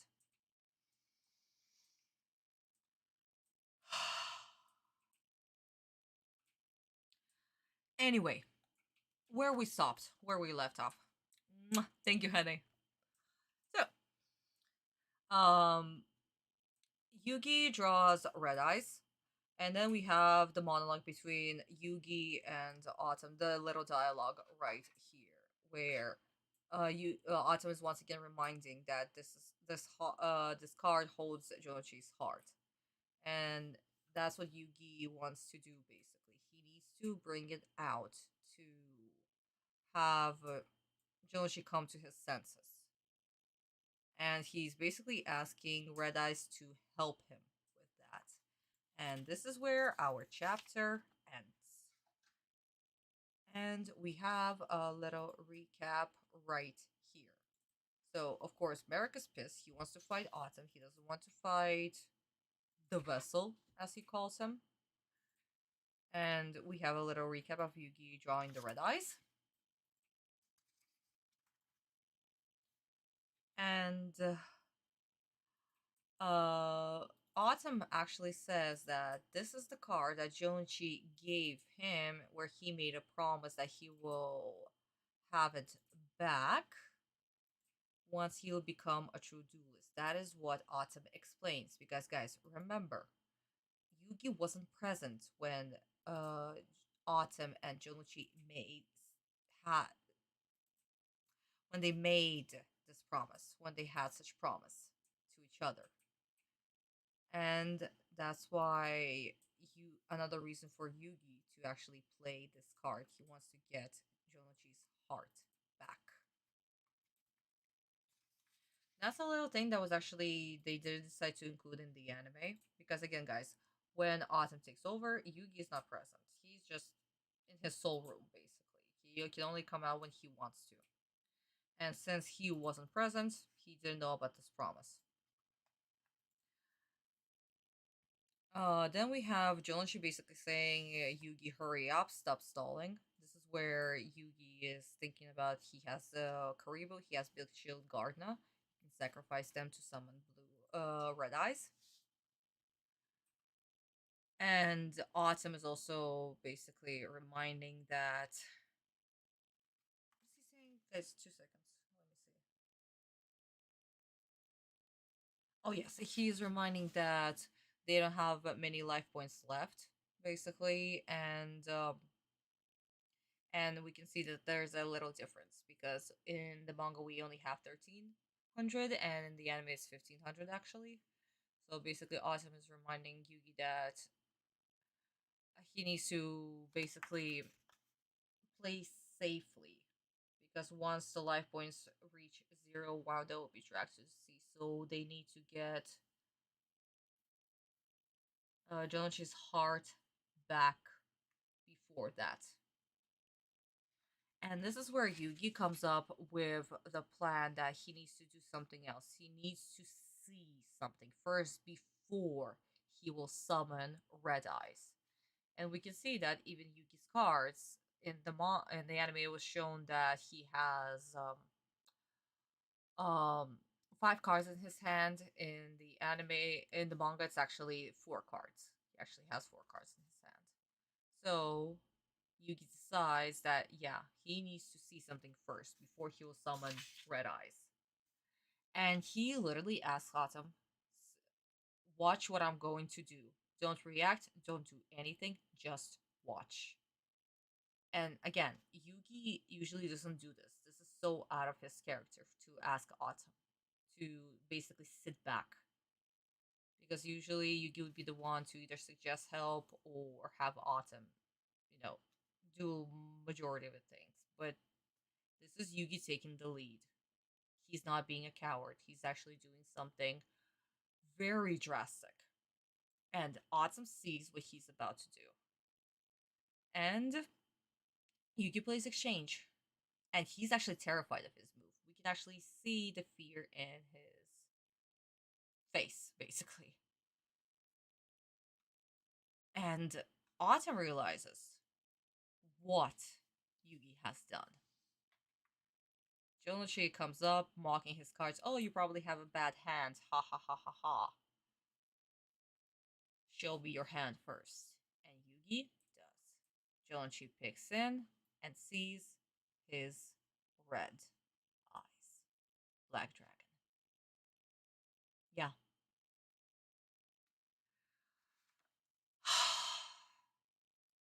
And that's why, guys, this scene is so important for Yuugi's character development. It's so important because right now Yuugi is being so courageous to do this. He didn't need to play exchange. He didn't need to. But it was important to see if Jounouchi was still in there. Was he fully 100% under MARIK's influence? Was everything that he was saying, was it actually his words? And in this scene, that's what Yuugi wanted to see. It's so beautiful, this whole scene. Such incredible writing. And 4Kids fucking ruined it. They absolutely destroyed the scene. So I have no words. That's all I'm going to say, guys. I literally have no words at all. This 4Kids burn a freaking Shadow Realm. I swear to God. It's so important to play Ice Dragons, Blue Eyes, Red Eyes, Galaxy Eyes, Odd Eyes, wisely in doing anything within the dual monsters. It's not that just playing anything eyes, it's more of what these cards represent. Guys, remember, Sensei did say that it's not about dual monsters. It's about the characters that play dual monsters, what those cards represent, the strategies, the play, everything. It was the way to show who the characters are. Sure, they can have fancy cards, that's fine. But fancy cards are not going to say who the person is, but how the characters play it. What do these cards represent? What are the strategies? Guys, we need to see way past the gimmick. We need to see what actually Sensei was talking about. And I'm telling you, Sensei made an incredible freaking story. Sure, yes, flashy card game gimmick worked. It actually gave Yu-Gi-Oh! Life and the second chance, well, technically the third chance to continue on with the series. But it's way, way more than the card game. Way more than that. And 4Kids shat all over it.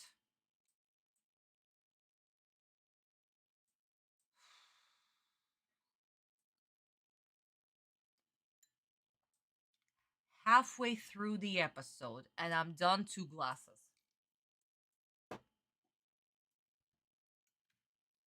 Hi, Skull. It's nice to see you so freaking early.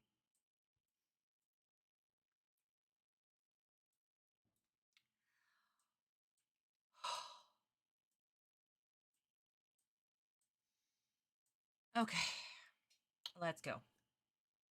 Actually, you know what, guys? I'm grabbing the pillow. Fuck it. I need my pillow. I did not expect that I'll need the pillow.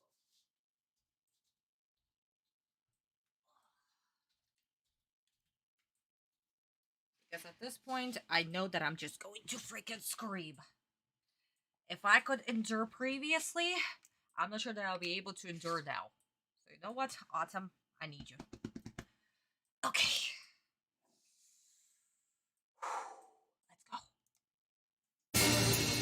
Playing that exchange card was a huge mistake, little Yuugi. Well, pick your card, Marik. You can have any one you want, including the Red Eyes Black Dragon. It's the card I gave you. My Red Eyes. Quiet, you fool! I'm in control of your mind. Yuugi, it may be working. Yuugi needs that card. That's why I gave it to him. You will do as I say and take that Red Eyes Black Dragon from Yuugi now. You have no mind of your own, Joey. Say it! I have no mind of my own. Excellent. So take Yuugi's Red Eyes right now. That's right, my obedient mind puppet. Take it! Your friend is long gone. So I'll be taking your Red Eyes Black Dragon. It's not working. He's still under Marik's control. Hold on, Yuugi. Look again. Can't take Red Eyes. It's Yuugi's card now. I made a promise. No, you fool. Take that dragon. I command you. Take the Red Eyes from Yuugi. No, I just can't. Not that card. Obey me. Take that card so we can finish Yuugi off now. No, Yuugi needs it. Take it now. Ha! Yeah, Joey! You didn't take it! What? How dare you disobey me? You'll pay for this. Joey? No. I told you, Joey has gone away. And I'm here to defeat you with my arsenal of rare magic cards, so I don't need your Red Eyes. That's what you think! Now I get to pick one of your cards, Joey. I said Joey is gone, and you're finished. We'll see about that. You can deny it all you want. But I know my best friend is in there, and I'm gonna set him free, Marik! You're fooling yourself. I don't think so. That's why you didn't take my Red Eyes, because the real Joey is in there fighting to get out. And he gave me that Red Eyes when he promised to help me defeat you, Marik. That's enough. Admit it. As soon as he saw that card, the real Joey came through. What are you talking about? I'm controlling his mind. Not for much longer. I know I can use this card to stop you and bring my best friend back. Just wait. Don't hold your breath. Now let's get on with this duel already, so I can claim what is mine and get rid of you once and for all. It's still my turn, so stand back. Go ahead and make your pathetic move, little Yuugi. There's not a card in your hand that can stop me from wiping out the rest of your life points. And now I sacrifice my 2 monsters so I can summon this to the field! Red Eyes Black Dragon!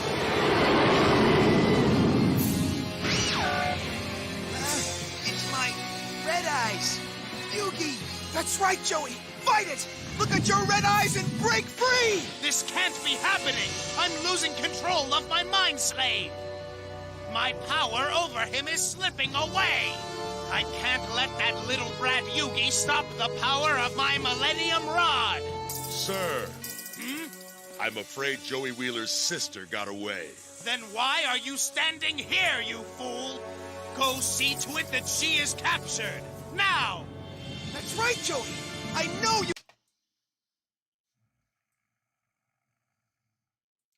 Guys, I'm seething right now.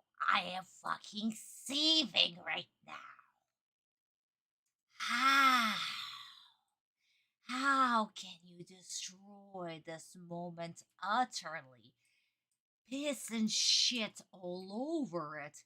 I mean, we still have that piss yellow filter during this season. But like, how? How can it get so much worse? Like, come on. And they just continue talking and talking and talking and talking and talking. How is this even possible? Can somebody explain this logic? Seriously, guys, can somebody explain this logic? Like, the more you talk, the more smart you'll appear or something? The more you over-explain something, the more it'll start to make sense?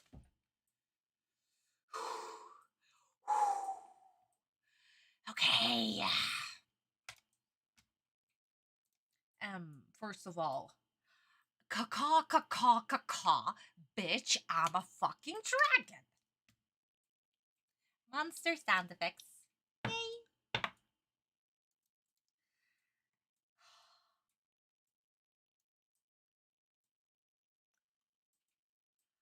Random explanation. Because Yuugi couldn't stop freaking explaining, over-explaining, under-explaining, even more explaining, over-the-top explaining. I don't even know how much I need to say, but explaining, until I would burst, I don't know, like a blood vessel or something. But no, absolutely not. Just random non-stop explanation. That also leads me to Americanization of everything. Because why? Why we needed for the kids to actually think for themselves? No, we did not.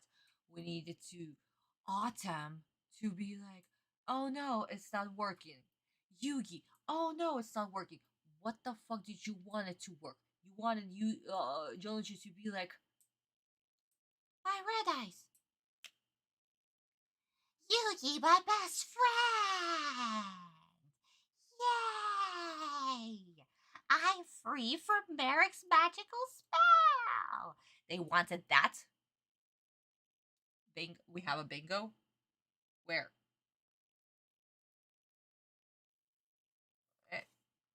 Guys, where? Did I miss something? No, we have one bingo, guys. Like, right here.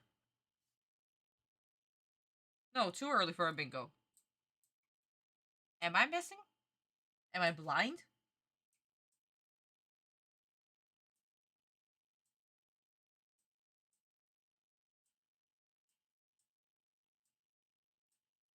Guys, seriously, I'm blind. Diagonal from top right to bottom left. But where? Like, we don't have Yuugi's glazing. Go from Breather to...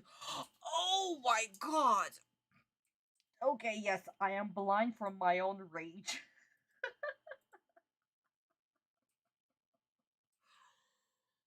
Wow.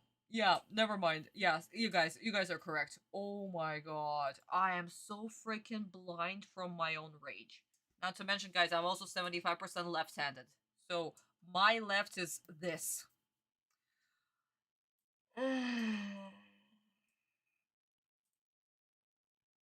No, it's okay. It's okay, guys. Like I said, this is my right. This is my left. So when you guys are saying directions, I switch them up. 75% left-handed. Nothing I can do.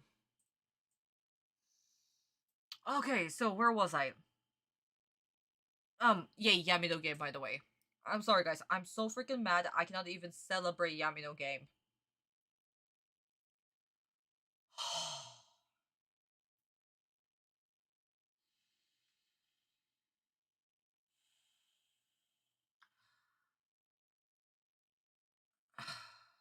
You know what? Yeah, I'm done. I'm actually done with my own rant.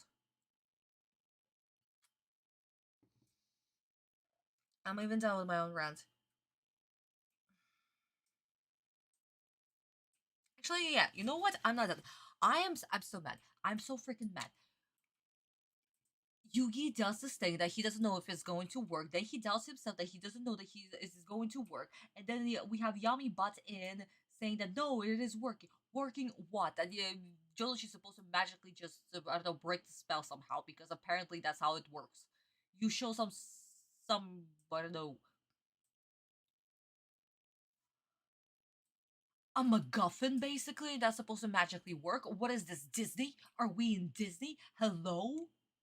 No, it's more complicated than that.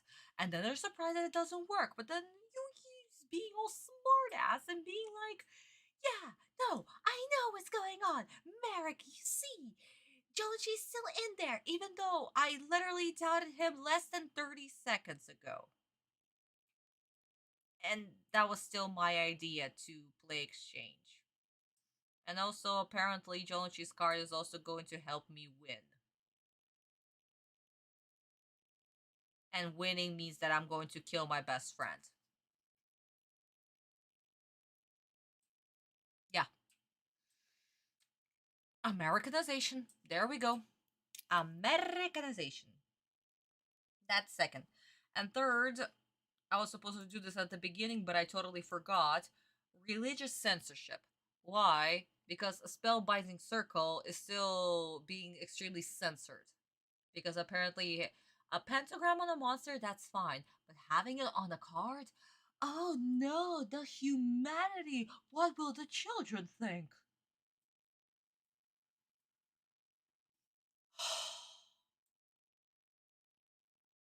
Yeah.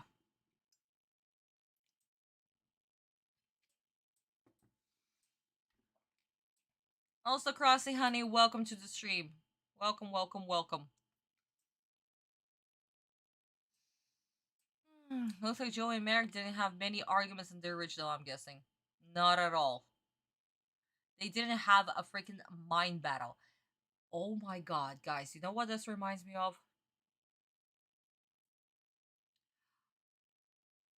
If I remember correctly, again, guys, I watched it only once back in the day.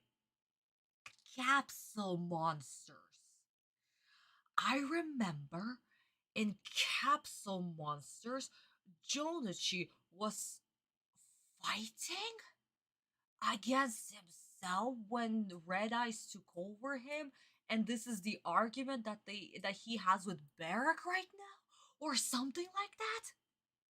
Good God, guys! If I remember correctly, like I said, guys, I only watched Capsule Monsters once, but yeah, no, that looks like it. Oh my god, Doofy honey, welcome to the stream. Welcome, welcome. I'm having an ASMR crash out. You missed the best part. I was talking in random languages and random voices because I cannot scream right now. I cannot scream. Visa, honey, if you can explain in the comments what's going on with me not screaming for Doofy, that'll be absolutely lovely. Also, my darling, I'm still waiting for that video. I need to see your new video. Oh my god, I need it. But yeah, guys, that actually reminds me of that stupid-ass battle when Red Eyes Black Dragon took a hold of him and Jounouchi had like a whole outfit, armor, or something like that. Yeah, no, that looks like that. That looks like that, but seriously. You have been! Oh, sweetie! I see, I see. That you know what's going on and why I'm so fucking bad. But yeah, guys, no. Wow. Wow. Yeah, Red Eye's armor. Exactly, Crossy. Yeah. Like I said before, speaking of dual monster sound effects, dual monster sound effects. Yeah. Yeah, you did talk about that, David. I actually didn't still check that information, sadly. I had no time to check that. But I will in the future, honey. I had that written down, so I'll check it. Jounouchi was able to resist MARIK control. What happened if Jounouchi took back? He didn't. He couldn't. Again, guys, the motivation is right here. This is so thoroughly written out why Jounouchi wouldn't take red eyes. And 4 Kids, they throw it out the window. Everything. The whole thing. Out the window. So you know what? It doesn't make sense why Jounouchi didn't take his red eyes. It doesn't make any sense why Jounouchi didn't take his red eyes. He could have. But he made a promise to you. No, he didn't make a promise to you. He made 0 of that. He was like, Yeah, no, just take my red eyes. It's fine. It's fine.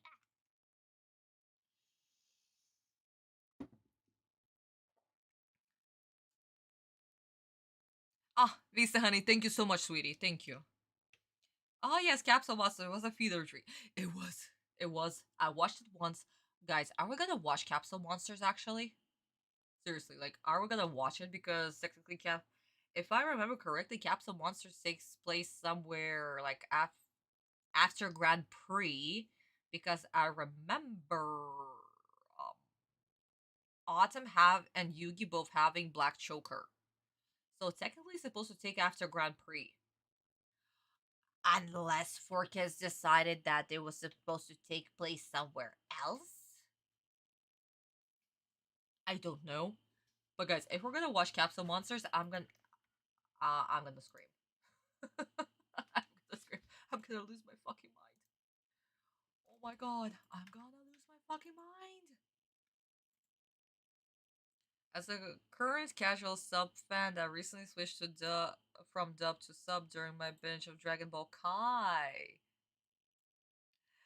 Thank you, Crossy. Thank you. Because seriously, guys, you cannot ruin this. I will not understand. I will not understand. How can you take a remarkable, I am biased, the best story in this whole freaking universe and just destroy it? What is this supposed to teach kids? What is this supposed to teach kids? That apparently you can just talk your way out of a situation if you spout random nonsense and then the opponent is gonna believe it and distract them enough? I don't know. Localization my ass. Technically they did a way bigger job than they were supposed to. Directly translating would have been so much better. It would have made their job so much freaking easier. But no.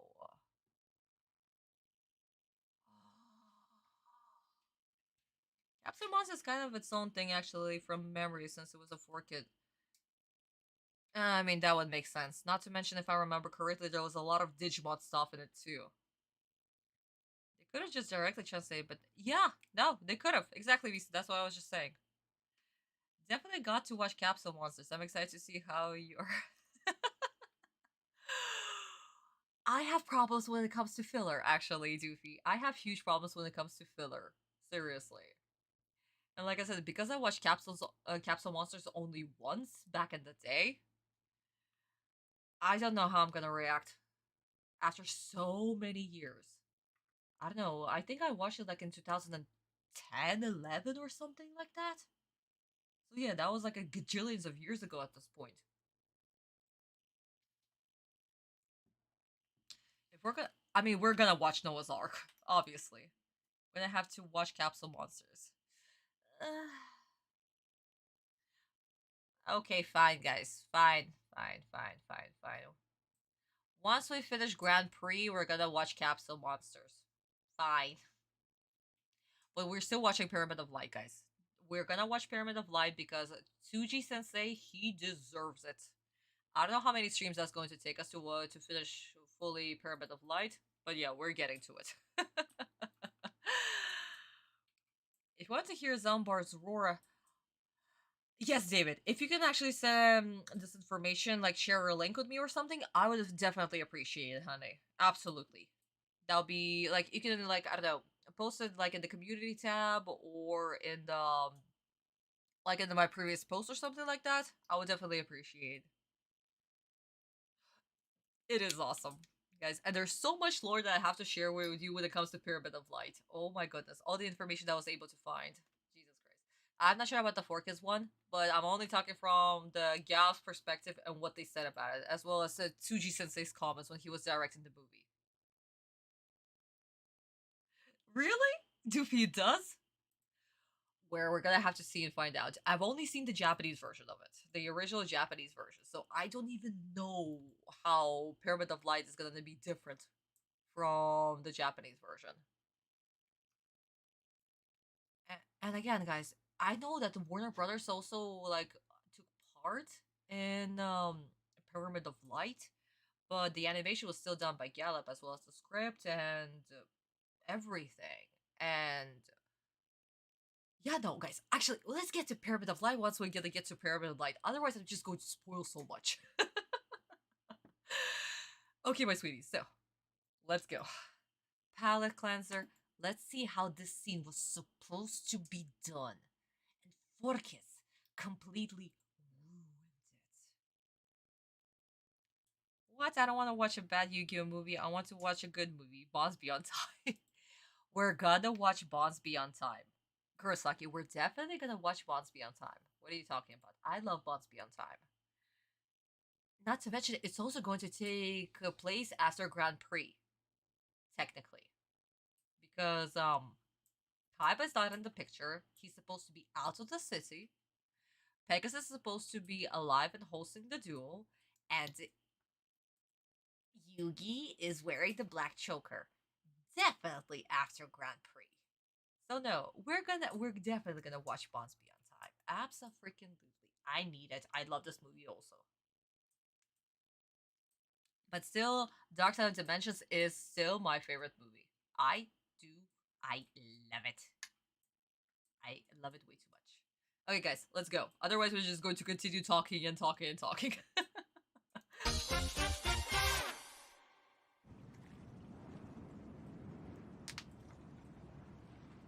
さあ城之内くん、この4枚の中から欲しいカードを1枚選んで持っていっていいよ。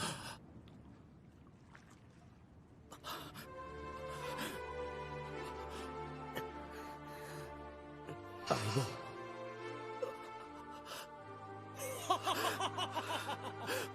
器の方はデュエリストとして未熟なのは知っていたが、ここまでとはね。わざわざレアカードを渡してくれるとは。城之内、レッドアイズだ。レッドアイズをいただきな。当たり前だぜ。このカードがありゃ怖いもんなしよ。レッドアイズ返してもらうぜ。やはりダメなの、城之内くん。レッドアイズをもってしても城之内くんの心は。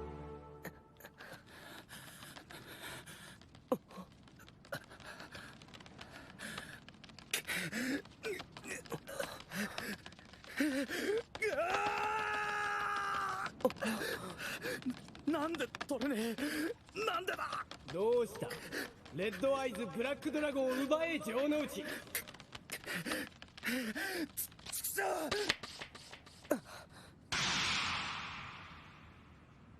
城之内くん。何。レッドアイズを奪わなかっただと。なぜだ。俺にはモンスターカードは必要ねえ。遊戯を潰すにはプレイヤー抹殺の禁止カードがありゃ十分だからよ。僕も城之内くんの手札から1枚引かせてもらうよ。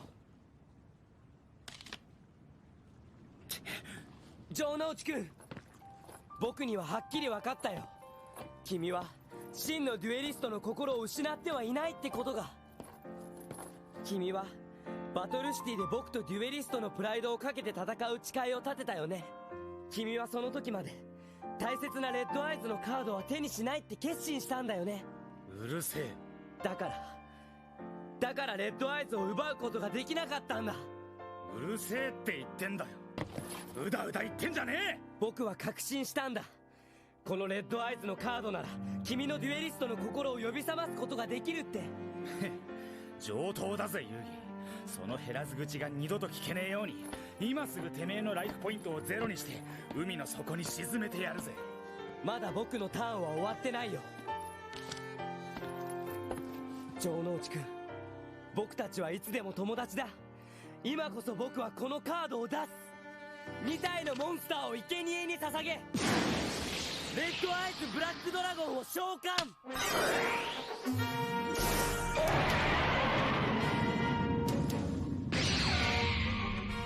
レッドアイズブラックドラゴン。なぜだ、なぜ僕の言う通りレッドアイズを選ばない。僕の洗脳術が弱まってきたのか、それとも遊戯のザレ言がこの僕の能力を上回るとでも言うのか。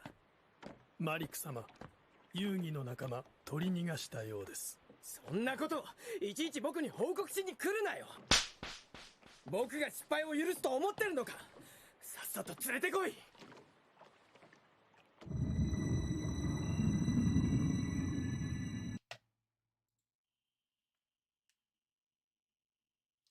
Do I need to comment on the situation? Is everything self-explanatory? Yes. Wow.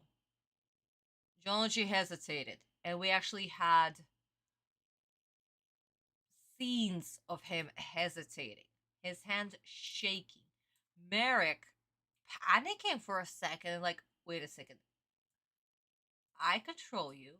You have my hatred in you. Why are you disobeying me?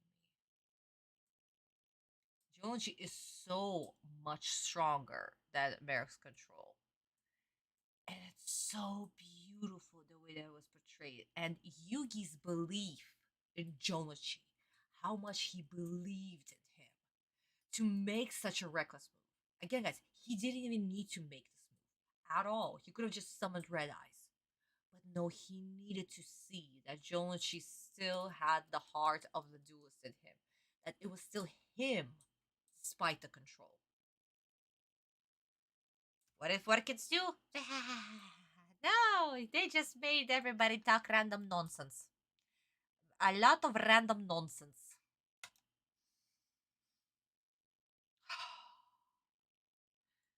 I have never hated 4Kids so freaking much in my life. Okay, maybe not. Maybe I'm lying because probably prior to all of this, I hated 4Kids even more. But right now, my... Whoopsie daisy. I just dropped a penny. My hate right now is so intense that I cannot even scream it out loud. MARIK slapped him in the original. Yeah, no, of course. All the violence is, of course, removed for obvious reasons. Honda was punching people. Other, like, rare hunters in the valley, that was removed. The slap? Duh. Not to mention, he didn't just slap him with his hand like a bitch slap. He actually slapped him with his own rod. So, that definitely hurt. But, my darlings, as we were saying, so, let's jump to the Bible. The glorious Bible. So, what did we have? We have Jounouchi reacting, pausing, Yuugi literally saying you can take whichever card you want, even Red Eyes Black Dragon. Atem is shocked by Yuugi's move. This is such boldness that it's unbelievable. This whole scene is absolutely unbelievable. And again, in the manga, this is portrayed way too intensely than it was in the animated version. But again, Atem is not switching places with Yuugi. He is trusting. He's shocked, but he's still trusting Yuugi to the very end. So he's just literally watching. MARIK is, of course, saying, like, oh my god, Yuugi's such a bad duelist. He doesn't know what he's doing. Take the Red Eyes. Take the Red Eyes. Yeah, I will take Red Eyes. Black Dragon. And look at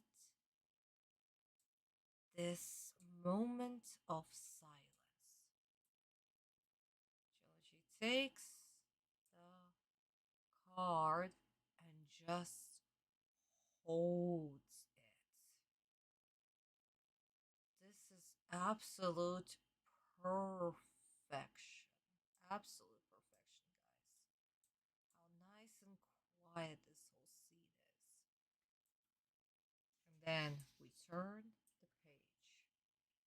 We finally get to see Jounouchi's face. How he's hesitating. How he's saying that this hurts. Why can't I take this card? What's going on? MARIK is questioning why. Just take the red eyes. And then we have Jounouchi cursing out loud. Both Yuugi and Atem reacting. And Jounouchi takes cards of this, what was it called? Card destruction or something like that, where they, like send their whole hand to the graveyard. I completely forgot the name of the card.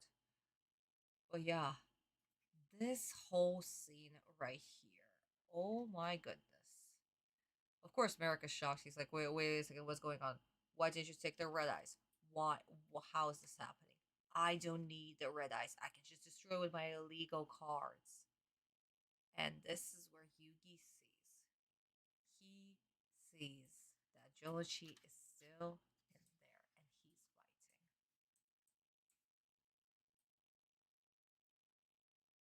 fighting. You still haven't lost your heart of the duelist. You made a promise to my other self that you will fight him. That's why I didn't take the red eyes. And Jounouchi's, of course, yeah, I don't need the red eyes. I can just destroy you by myself. And Yuugi is saying that I am going to.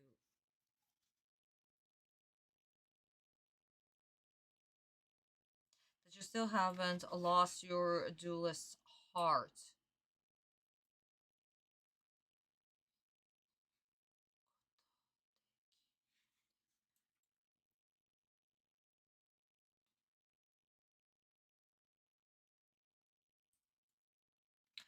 That you still haven't lost your heart, and I'm going to continue fighting for you.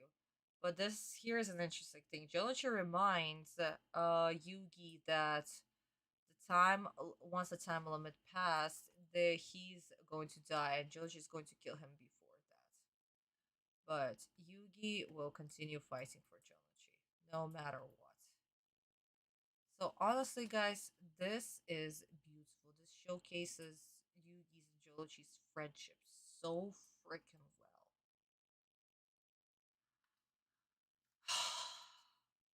And 4Kids freaking ruined that. All of it.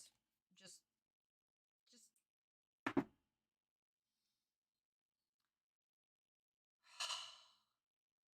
I have no words, guys. I literally have no words. We don't need to hear people saying friendship, friendship, friendship, friendship. They need to show it in their action. And of course, Yuugi sacrifices the two monsters to summon Red Eyes Black Dragon.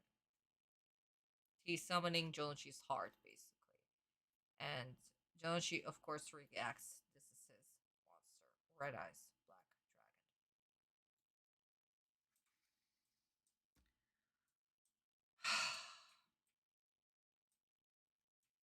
Guys, I don't know what else to comment.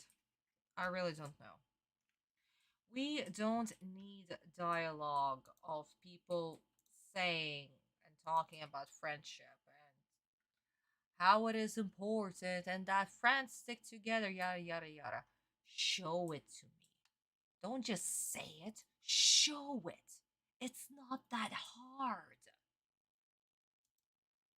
No, we just need talks and talks of friendship and more friendship and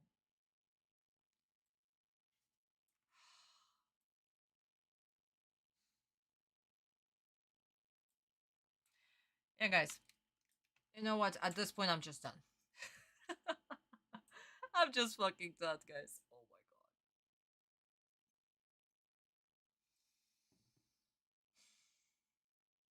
god. I hope that you guys enjoyed my rant. My very silent rant. Okay, guys, let's go. You remember your red eyes? I remember. My dragon! That Red Eyes Black Dragon seems to be affecting Wheeler's mind. Well, you heard Yuugi. It used to be Joey's card. Must be a hard spot to be in. A card you really care about being played against you. It's about to get harder. Joey! MARIK has taken over your mind and he's using you to destroy me! So I'm gonna try to blast you back to your senses! If it doesn't work, you, me, and the whole world are in danger! The whole world, sure. Joey, I'm only doing this because I'm your friend! Now prepare to be knocked back to your senses! Red Eyes Black Dragon! Attack his alligator sword with Inferno Fire Blast!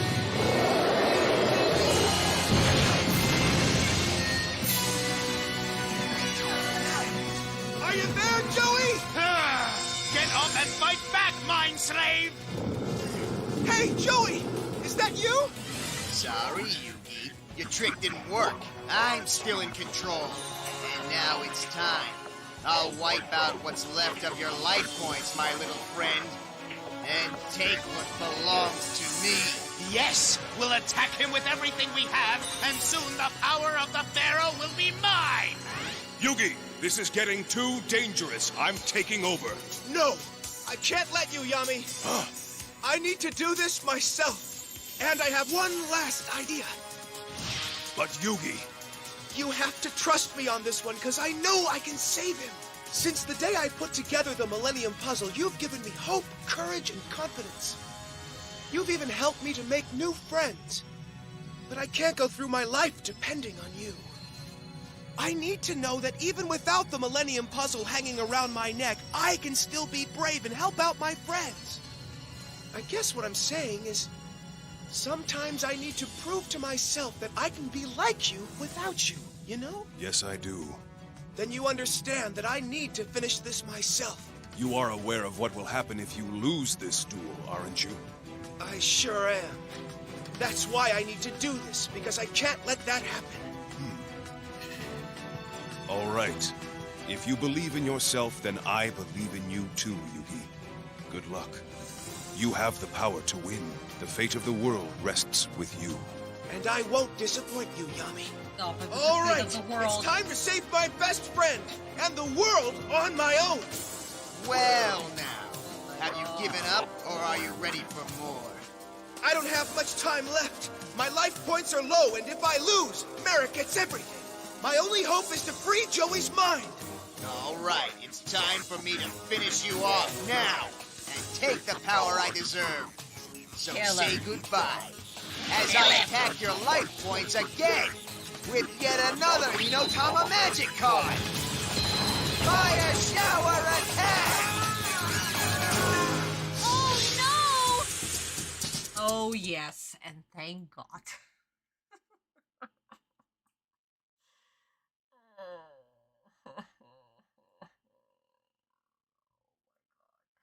Atem is useless. Also, he was glazing Yuugi, guys. We have Yuugi glazing. We literally have Yuugi glazing. I'm done. I'm done with life. I'm done.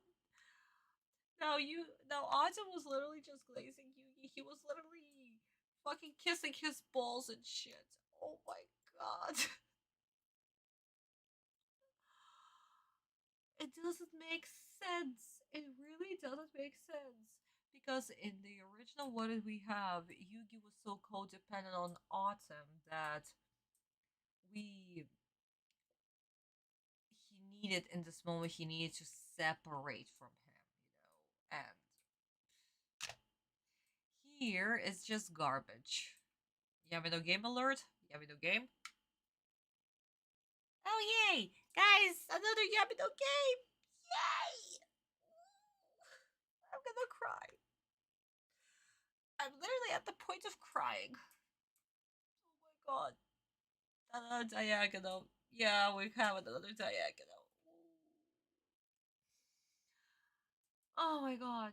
And like Forkit's version of Yuugi, he is so independent. He doesn't give a two shits about Atem whatsoever. Atem is just basically there to look pretty.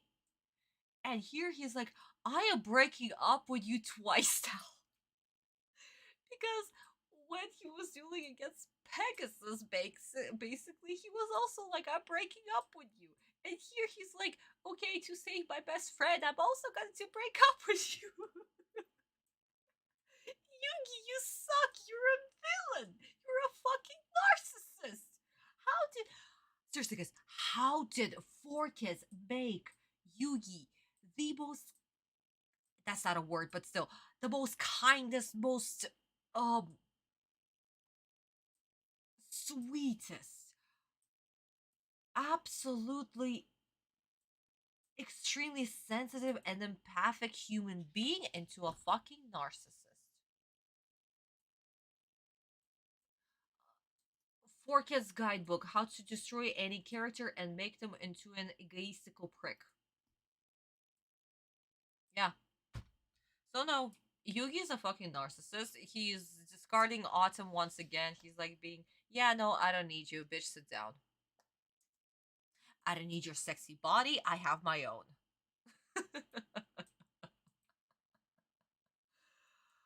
Oh my god. -3 already, and 3 bingos. Oh god. Lovely. Also, they couldn't stop talking about the whole fate of the world. Fate of the world. Everything has to do with the fate of the world. The fate of the world depends on it. I'm going to bring you back, so the fate of the world depends on it. I'm going to discard it, so the fate of the world depends on it. I don't know. I'm just going to say that this is a very 4Kids logic. Yeah, no. This is absolutely 4Kids logic. Because duh. They just cannot get rid of this shit, and honestly, I'm done with that. I'm actually going to do 4Kids random jokes because first of all, Kaiba was hilarious, Mokoba was Captain Obvious, and Anzu at the end. Oh no, Yuugi, don't die. It's like, oh my god, guys, you know what this reminds me? This reminds me of I did not hit her. That is not true. I did not hit her. I did not. Oh, hey, Mark. Yeah, that was Anzu. Oh no, Yuugi, please don't die. Jounouchi, do not kill him. Oh, Kaiba is there. That was that. I don't know. That was.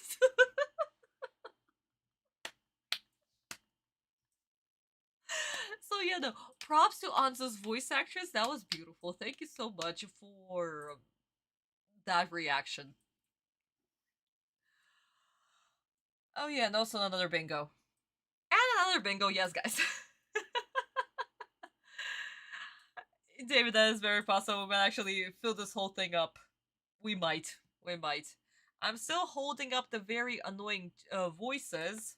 Simply because, like... I'm still annoyed at the filter. But we still didn't get to the point where I'm just like... Yeah, no, I'm done. We're getting close to it. We are definitely getting close to it. And also, they also censored Yuugi's death, apparently, when he was hit by the fireball. That was also done. They completely removed that whole scene right there. Anyway, sweetie, so let's see how this scene was done in the original version and how much more impactful this was. Let's go. Red eyes. 俺のブルーアイズと双璧をなすレッドアイズブラックドラゴン。あれはもともと城之内のレアカードなんだ。遊戯はそのレッドアイズで城之内の心を取り戻そうとしているんだぜ。果たしてそううまくいくのか。城之内くん、このレッドアイズの赤い目が悲しみの色に染まっているのが君にはわかるはずだよ。レッドアイズも君にデュエリストの心を取り戻してほしいと願ってる。だから戦うんだ。レッドアイズの攻撃、ダークメガフレア。城之内くん、僕は信じてる。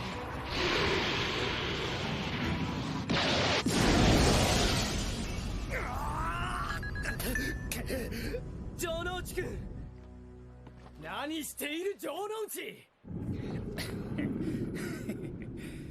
大したことはねえよ、んな一撃。俺の次のターン禁断の魔法カードで貴様のライフをゼロにしてやるぜ。てめえはもう終わりだ、ユーギ。そうだ、それでいい。奴を潰せ、潰せ、潰せ。相棒、これ以上は危険だ。俺が行くぜ。僕に最後まで戦わせて。相棒、僕は親友が欲しいって千年パズルに願った。そして心の中で君と出会うことで僕は勇気を与えてもらった。大切な友達もできたんだ。でもずっと心のどこかで、もし僕が君と出会うことがなかったら今も昔みたいな弱虫の僕のままだったんじゃないかって、そんな気がしてたんだ。だからこのデュエルだけは自分の力で城之内くんの心を取り戻してみせる。相棒だから見守っていて、もう一人の僕だが、一歩間違えば命を失う危険な戦いなんだ。分かってる。でも僕は最後まで城之内くんを信じるよ。そうか、そこまで決意しているなら俺はもう引き止めはしない。ただ絶対に死ぬな、もう一人の俺よ。ありがとう、もう一人の僕。千年パズルを外せばもう一人の僕の心は僕と入れ替わることはできない。ユーギ、いつまでぼーっとしてやがる。僕はいつももう一人の僕に守ってもらっていた。だけど僕が強くなきゃ君は永遠に僕の心から離れることはできない。考え事なら死んだ後でも遅かねえだろうが。ここからは僕自身の戦いなんだ。行くぜ、俺のターン。俺にはモンスターは必要ねえ。ファイヤーボール、プレイヤーを直接攻撃。ユーギ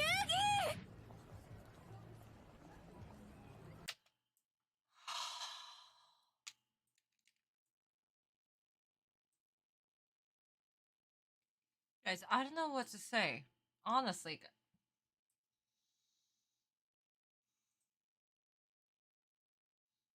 Like, guys, this battle for Yuugi, this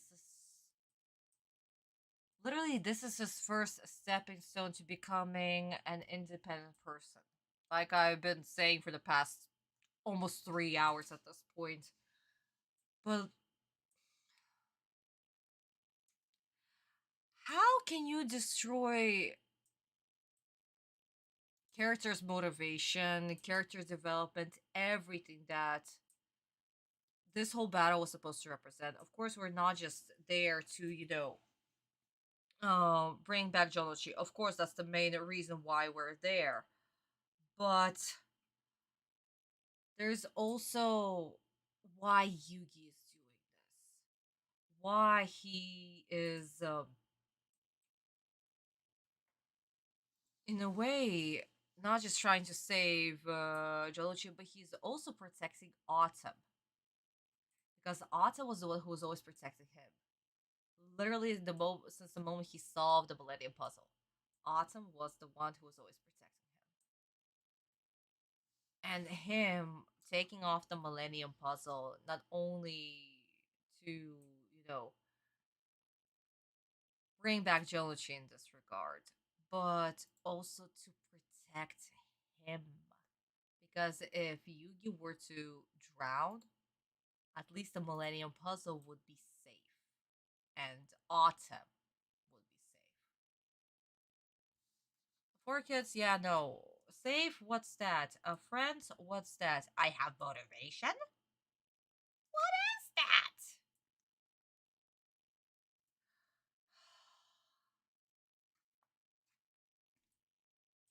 Guys, I have no words. I'm sorry. I really have no words. Usually I am going on a rant, but this is where I'm just drawing the line and being like, this sucks. Everything sucks.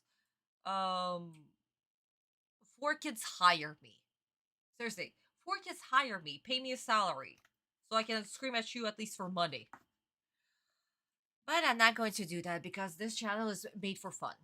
So, my darlings. Anyway, as we remember, Yuugi tells the Jounouchi that exactly like the dialogue is exactly the same. So Yugi's going like, "Oh, Red Eyes is sad. He is sad to see you look like this. I want both of us to bring you back, basically. You and me, we should bring you back. That's why I want to continue fighting." Yes, that's why I'm gonna continue fighting. So, Red Eyes Black Dragon attacks him, destroys the alligator sword. Jounouchi loses a little bit of life points. Of course, Yugi is terrified. He wants to see how is Jounouchi. Maybe they'll be able to break through him. Jounouchi's like, yeah, no, this attack was nothing. Like, he's going to continue crushing him, and he will lower his life points next turn with his illegal cards. And this is where Atem is like, your life is in danger, I'm taking over. No. I want to directly translate this. I'm gonna fight until the very end. That's what Yugi says. And Atem is, of course, shocked by this statement. And this is where our chapter ends, and we jump immediately into the next chapter. We get, once again, a tiny little recap of what happened. Yugi attacks. Jounouchi basically says that this is nothing. Atem wants to take over. Yugi's like, I'm gonna fight this until the very end. And the same exact monologue plays out. That Yugi's saying that you gave me courage when I solved the Millennium Puzzle. Basically, that he was a coward. That Atem gave him the courage.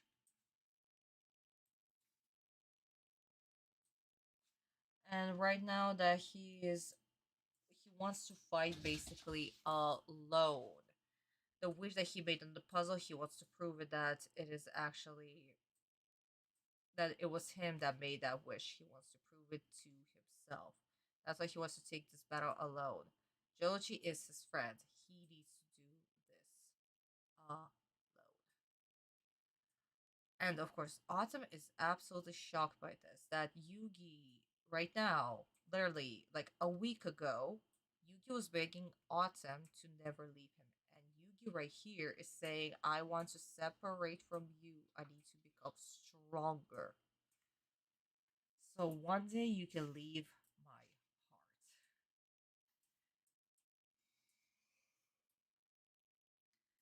heart. And of course, Atem is protesting that you will die in this duel. And Yugi doesn't care. And Atem, he cannot protest against Yugi's wish. He respects him so much.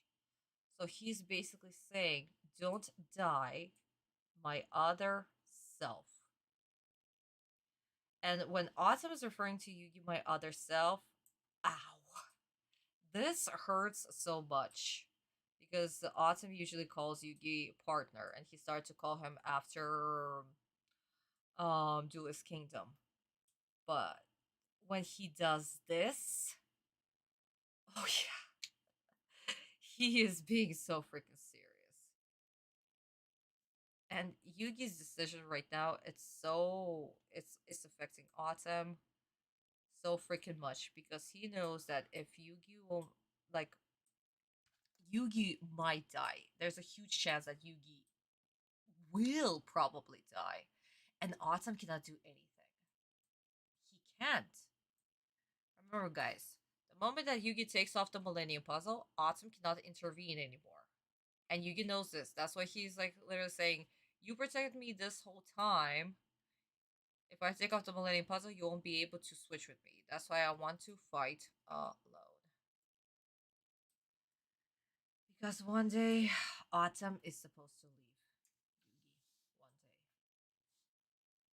day. And Yugi is slowly getting to that moment where he's slowly trying to... He's realizing that he needs to become more independent. He depended on Atem way too much. So he needs to take the very first steps. And this too is literally the first step that Yuugi takes. And that's why this freaking duo is so goddamn important. And 4 kids. Fucking 4 kids. How? How can you just literally just completely remove the plot like it never existed?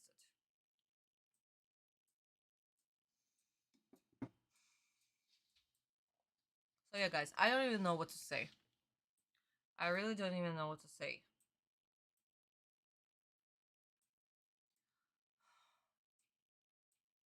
The only thing that I can say, my darlings, please take all the lessons from Takahashi-sensei. Whenever you're writing a very strong arc for a character's development and how they're interacting and reacting and actually committing actions, take it from Sensei. Do not take it from 4 kids. Don't make your characters talk non-stop bullshit, okay? They need to be motivated and actually take action. So think about your plots deeply. How does it affect your characters and how much they grow from this conflict?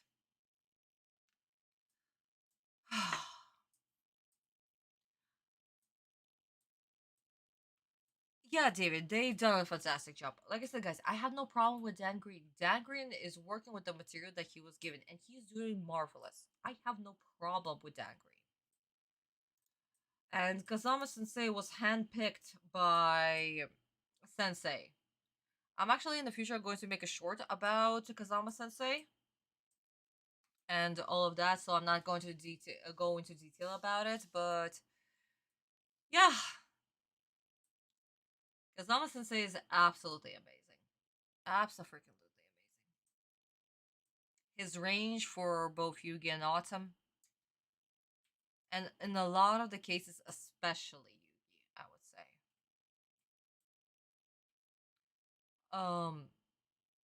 Why Yuugi, again, I'm not going to spoil, but you guys will see what I mean in the future. Once I'll get to that short, you'll see guys what I mean. Exactly, Kurosaki. It's the writing. It's always the writing. If you have a bad script, no matter how amazing your voice actor is, he can do, I don't know, 15 out of 10, 20 out of 10. But if your script sucks, it sucks. Fine, the kids may not notice it, but everybody else will. Especially those who read the manga or watched the Japanese version. Or in their case, me. I will see it. And I'll be screaming at them. Even when I can't, I'll find a way. Okay, my darlings. Anyway. Let's see how they will destroy Honda and Otogyo. Let's go. Where'd they go? They must be close. Let's keep looking. They can't hide forever. We'll find you, fools. Looks like they're the fools. Finally, a chance to catch our breath. And catch up while we're at it. I mean, the last time I saw you, Duke, was when you were showing off that Dungeon Dice Monsters game you created. Yeah, well, I heard about this whole Battle City thing that's going on here. It sounded like fun, so I decided to stop by and check things out. I was actually hoping to run into Yuugi, but I guess you guys will do. Speaking of which, who's she? To you, she's off limits. You remember Joey Wheeler, right? It's his sister. Huh? Oh, right. Wasn't he the guy I made dress up in that doggy costume? Yeah, but do me a favor and don't bring that up. You'll upset Serenity. Fine. Now that that's all cleared up, who were those guys chasing us? I have no idea, but I didn't like the look of those punks. I wonder what those robed freaks were after anyway. Who knows? I can definitely tell you one thing, though. They weren't very fond of you guys. Wow, Sherlock. You're real smart, pal. Did you figure that out all by yourself, or did someone help you? Very funny. Well, someone's after you, and you need to figure out why. Hey, guys! I'm sorry, they're literally spelling out all my thoughts. Hello? Why was this dialogue necessary? Why was it there? Why is it needed? Why are four kids literally calling out their own dialogue right now? What is going on? If those jerks are after us, does that mean... Mean what? That they're after the others, too. Joey, Taya, and Yuugi may be in even more trouble than we are now. What's the matter, little Yuugi? Did my direct attack leave you speechless? Please, Joey, come to your senses! Kaiba, Mokuba, can't you guys do something to stop this? But if we move, Taya will be... Well, we've got to stop this whole thing before it's too late. I know. Surrender yet, Yuugi? Listen, I'm not going to stop until my best friend is safe from harm. And I know just how to get through to him, MARIK, so watch me! Too late. I'm about to send you into the sea when I summon Rocket Warrior! Guys, I'm going to stop here because I want to we have about like a minute left of this episode after this whole shenanigan, and I want to fully watch this scene and immerse myself into it. So I'm stopping right here before Jounouchi actually attacks to do this. First of all, I'm tired of the annoying voices. Marik's freaking goons, whatever you want to call them. I'm done with them. They sound like absolute villains, not to mention they talk so much. Why are they talking so much like this? Good God. Also, yeah, I'm done with Jounouchi's filter as well. So yeah, annoying voices, goodbye, fuck off, I'm done. Second of all, annoying change. Why? Because I'm done. I'm done. I already commented about why are four kids calling out themselves on their own script. So yeah, that whole was an extremely annoying change. Second of all, I left you speechless with my attack. Whose leg are you pulling? Seriously, whose fucking leg are you pulling? Hello? What is this? Why? Why is it there? Why is it needed there? So yeah, you know what, guys? At this point, I am done, and we hit 2 more bingos. Yay! We hit 2 more bingos! Woo! Okay. I'm gonna cry. And I'm almost out of my drink. This is, guys, remember, this is my 3rd glass.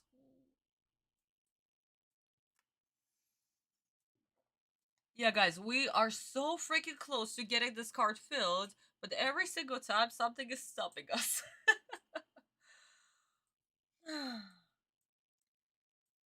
The only thing I'm actually worried about is Red Eyes, because once Red Eyes is being attacked, one of his wings is gonna get cut off. Our fork is going to censor. Our four kids are going to censor that. I swear to God, if they're going to censor that, I'm ending the live stream. I'm fucking ending the live stream, seriously. Oh. Why do we wait for a full page? Oh, Doofy, that's actually a funny question, because not once we had a full blackout. We have never had a full blackout. So who freaking knows? I am actually curious. I don't know if... Guys, seriously, we have never thought about what would happen if we get a full blackout. I guess maybe I'll create a new short or something that 4 kids suck. Don't watch 4 kids version. Read the Bible. Seriously, read the Bible. Girl, you got a minute left. Visa, remember, last time that we had a minute left, we hit like a bingo 6 and 7 or something like that. So who knows? Who knows? It's very possible. It's very possible that... we might hit even more. Yeah, they do happen from time to time. Absolutely. But that's why I want to see the scene fully before we actually finish the live stream. Or like the final scene before we see the final scene where Yuugi puts on the puzzle over Jounouchi. I want to wrap up the whole Honda scene because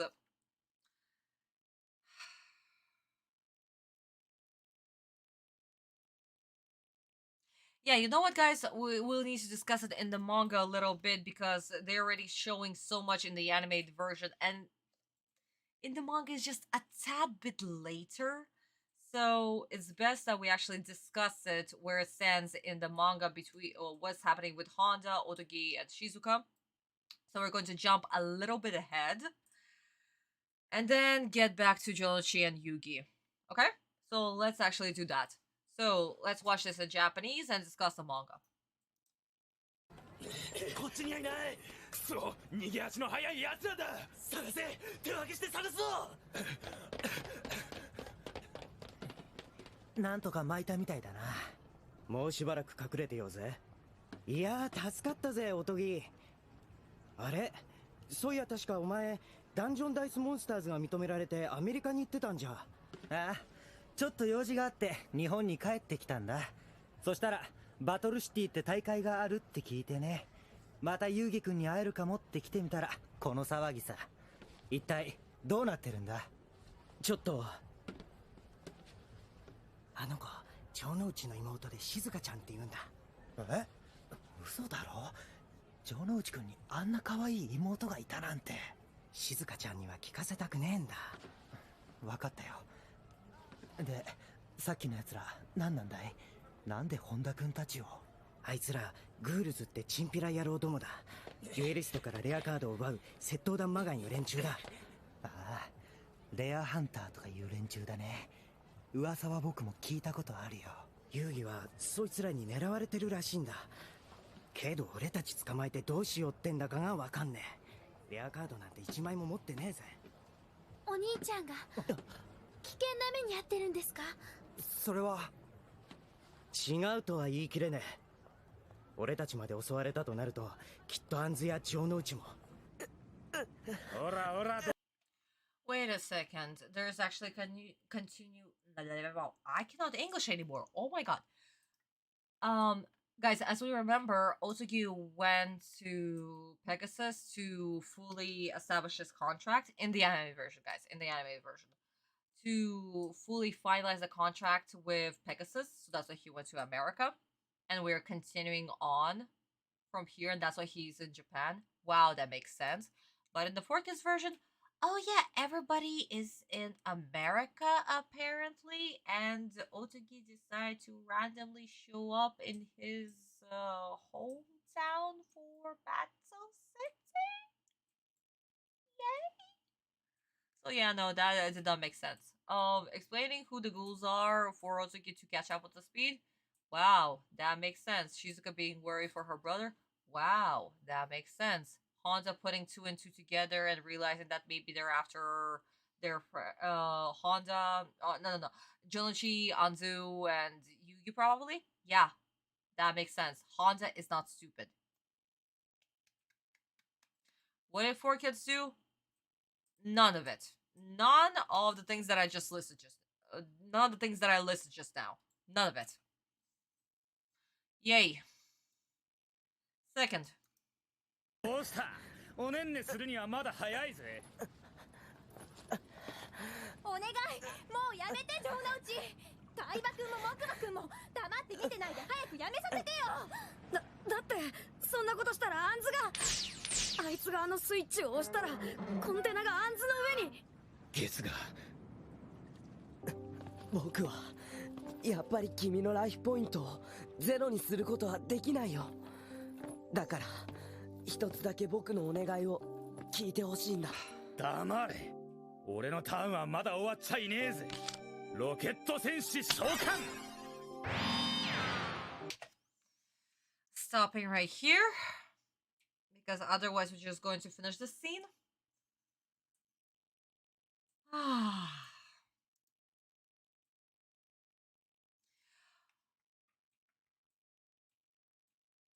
But just how this whole thing started. Yuugi literally saying, Jounouchi, can I ask you a favor? Can you do this one thing for me? Yeah, sure. We still have the plot for Anzu because Anzu's life is being threatened by the container, and that's why neither Mokuba nor Kaiba are moving. But as we remember, Mokuba is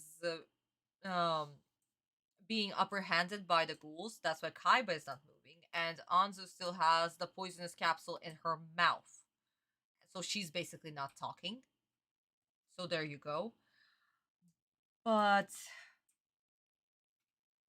yeah, so aside from that filler, let's jump into this scene real quick. So, as we were saying, what do we have? We have Jounouchi attacking Yuugi with Fireball. Yuugi gets direct damage to his life points.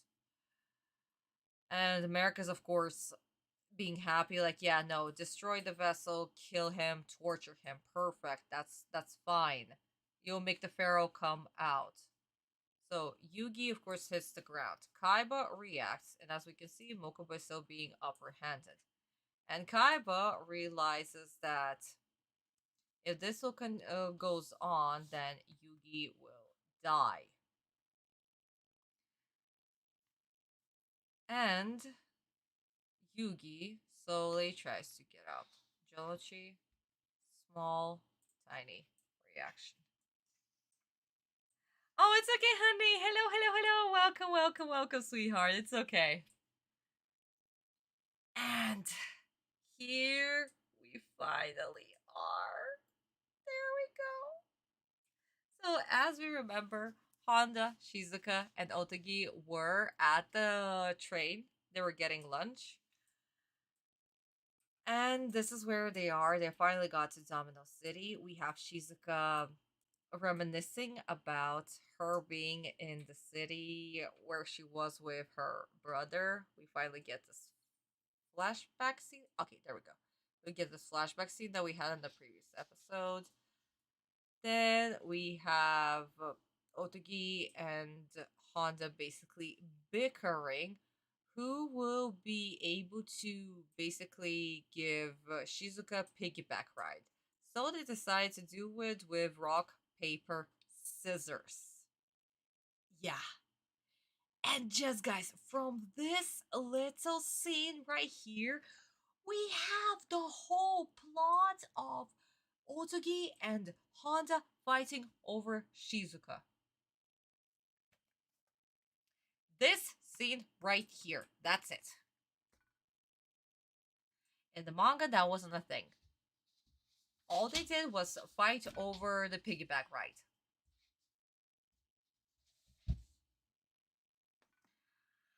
But no, we need to escalate it and make it like a whole big thing, especially in season 3. Oh my god.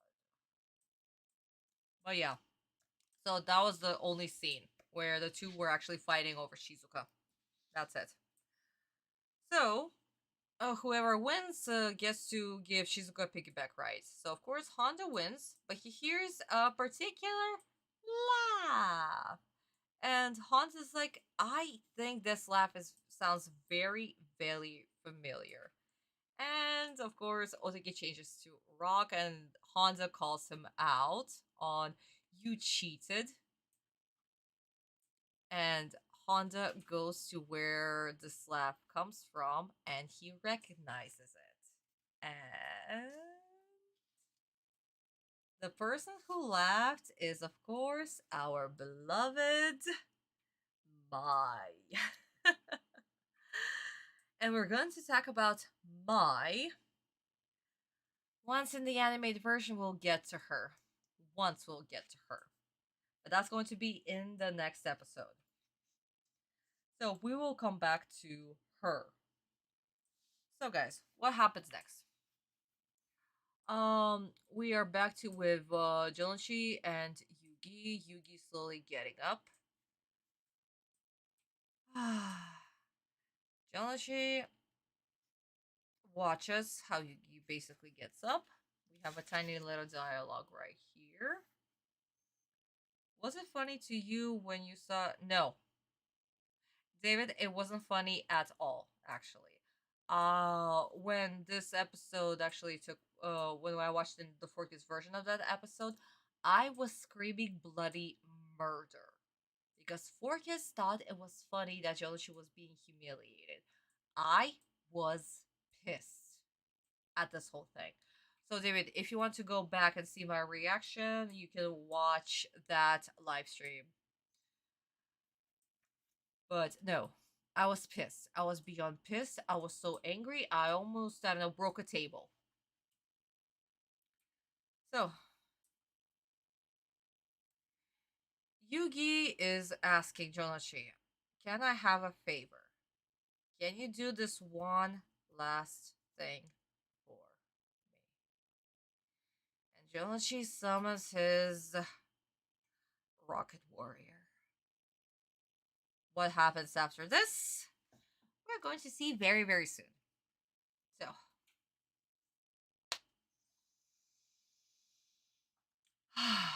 It has come to this, my darlings. It has come to this.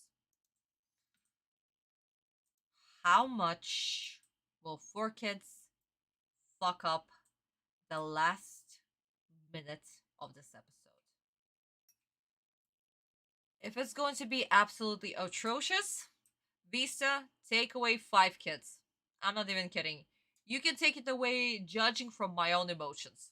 Like from the expression that I'm going to make. Because seriously, if they're going to freaking destroy the scene, I'll be, I'm going to lose my freaking mind. I'm probably going to, I don't know, pour myself another glass before I go to bed. Because hell no. Next scene is so freaking important. It's so freaking important. They cannot just destroy it. But they're probably going to destroy it. What are the chances they're not going to destroy it? Huh. Okay, honey, thank you so much, sweetie. Already. Yeah, we're not even giving 4Kids any chances at this point. We're not even going to give them any chances.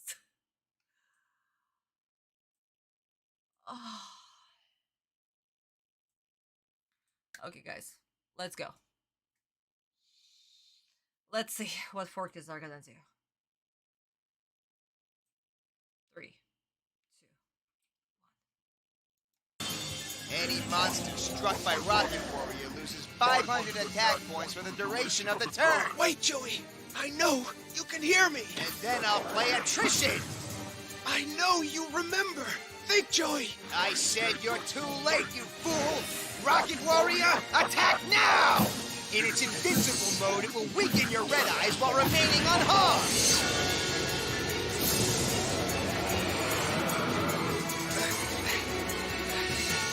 Joey, hold on! I just want to give you something of mine! Now my attrition card activates. It takes the attack points of my Rocket Warrior and subtracts them from your red eyes, making it even weaker. How sad. What's going on? I feel my control weakening again! You're my best friend. And just like you gave me your red eyes, I want to give you something that's meaningful to me. No! Forget about him! What's happening to me? Joey, it's me. Please, take this. It's my most precious possession. The Millennium Puzzle. Now a piece of me will always be with you. Take care of it, Joey. It's yours now.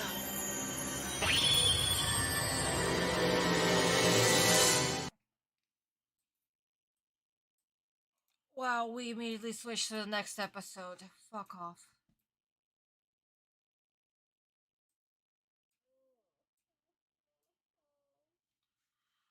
Dear God, it's me. What the fuck did I do in my past life to endure 4Kids now? What did I do?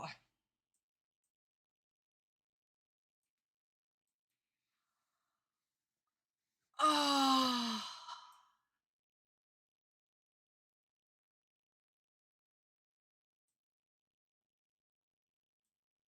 Guys, I have no words. I don't even know what to say.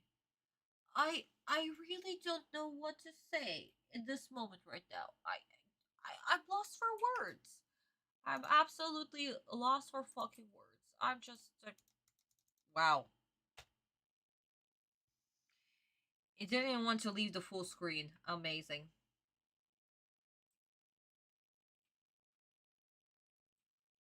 So a piece of me could be with you. Oh no, my control is weakening. There is nothing I can do. No. It's not even Jounouchi who was saying that my heart is hurting. My fucking heart is hurting. No. None of that. It was MARIK who was panicking. Oh my god. Fix your goddamn fucking floor. I swear to god, fix your fucking floor. Because if I'm gonna have another live stream where I cannot scream at 4 kids, I am going to, I don't know, cancel it. Because this is torture. Guys, this is torture. This is absolute fucking torture.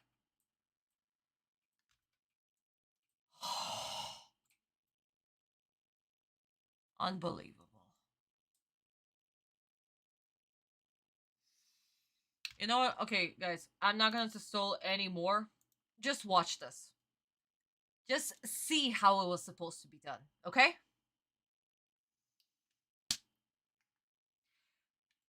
Everything will be explained. Just look. こいつの攻撃を受けたモンスター、ターン終了時まで攻撃力が500ダウンする。城之内くん、僕はさらに魔法か消耗戦だ。僕はこの大切なパズルを。行くぜ、俺のバトルフェイズ。ロケット戦士無敵モードに変形。レッドアイズに攻撃。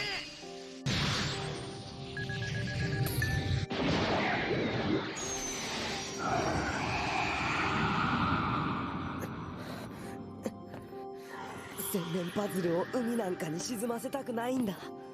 永続魔法消耗戦効果発動。互いに受けたダメージが攻撃力から引かれる。どうだ。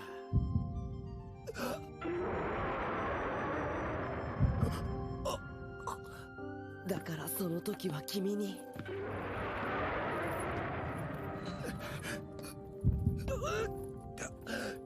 痛え。なんだよこの痛みはよ。城之内くん、君にこの千年パズルを持っていてほしい。僕の代わりに。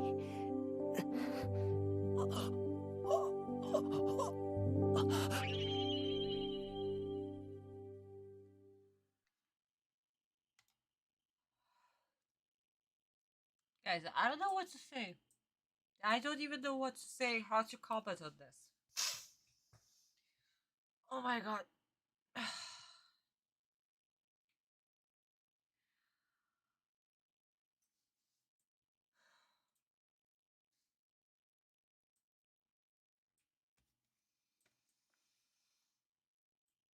All of that emotion, everything that this scene was supposed to be, all of it is gone. How Red Eyes was crying, how Yuugi was hurting, and how he tried everything to save both Jounouchi and Atem here. Yeah. Oh my god, this scene always makes me so fucking emotional whenever I either watch it or fucking read it. And 4 kids, completely just none of it. Not even a glimpse of it. Everything is... Yeah.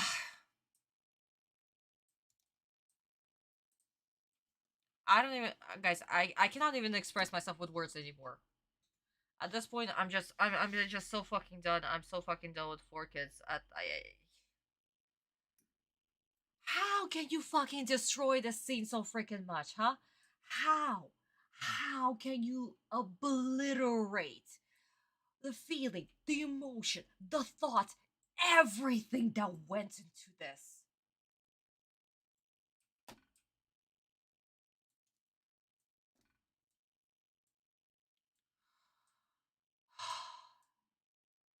All of this was supposed to make you actually cry. And Forkus just made it a fucking joke. Oh yeah, I might die, so here's a little piece of me that is supposed to be in you. Haha.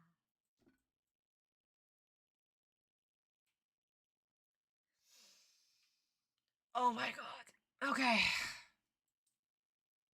I'm fine. I'm not crying. I held back my tears. Oh, Yuki-chan, it's okay, honey. It's okay. Yeah, sometimes YouTube has that. Sometimes the chat doesn't... Yes, exactly what Lisa said. Sometimes the chat doesn't load. That's true, honey. Welcome to the stream, since we're literally at the end of the stream.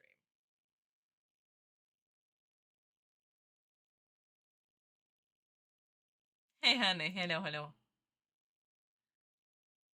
Technically, I realized was more... Exactly. Yeah, exactly. And 4 Kids censored Red Eyes. So, guys, I told you that if they're going to censor Red Eyes, this calls for monster edits or censors. So that leaves us with let me just do this. Another bingo. You're welcome. I don't even know how many Yamano games we fucking hit today, but here we guys are. Okay.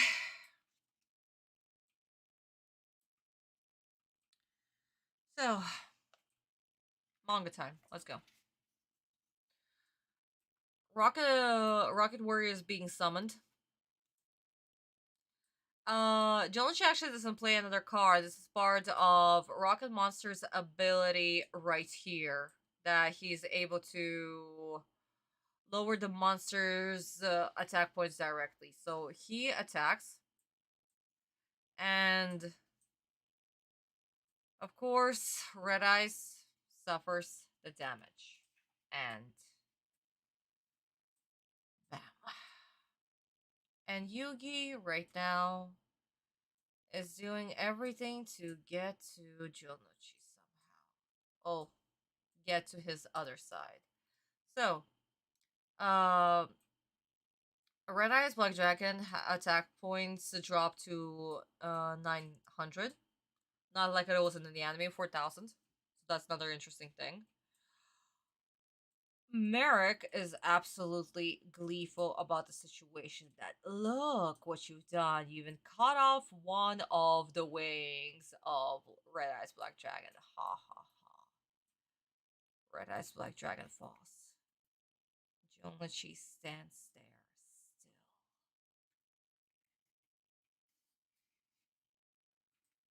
Yuugi slowly walks to Jounouchi. And Jounouchi feels this immense pain. And he doesn't understand why he's feeling it. Jounouchi, I have a favor to ask. Can you keep this puzzle safe for me? And this is where our chapter ends.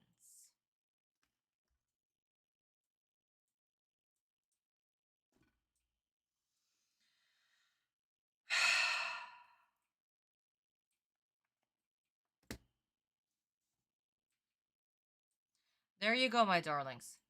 That's how you write a story. That is how you write a story. Especially between two best friends who are so so close to each other, literally since chapter 1, and now they have to fight. And Yuugi is doing everything in his power to save Jounouchi, knowing that he's going to die, and making sure that Atem somehow lives, stays alive. At least like that, at least inside the puzzle. Yuugi, the coward Yuugi, who was afraid of speaking up in chapter 1, was willing right now to basically sacrifice himself to die for Jounouchi, for Atem, without a second thought. And he made sure that both of them would live. What did 4Kids do? Make it a fucking joke. That's what 4Kids did. They made it a fucking joke.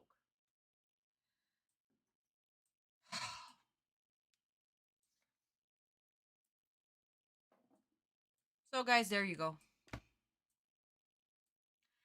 I'm beyond mad. I can't even express how freaking mad I am, because if it weren't for the neighbors, I would have been screaming bloody murder. But right now I can't. Right now I can't. And I'm praying to all the Egyptian gods that next week it's gonna be fine. And I'll get to express all of my fury at 4Kids like normally. So, my darlings, the verdict. Let's go. Episode 76 done by Mitsui Sensei. Even though it was off model and some things I'm still questioning, and the storyboard artist has huge problems here and there, I would still give this episode, when it comes to animation and other things, like a 6 out of 10. Very well done. But 4Kids? Visa, what's the score? Oh, thank you so much. -13 out of 20 and 9 Yamino games. The court is officially adjourned.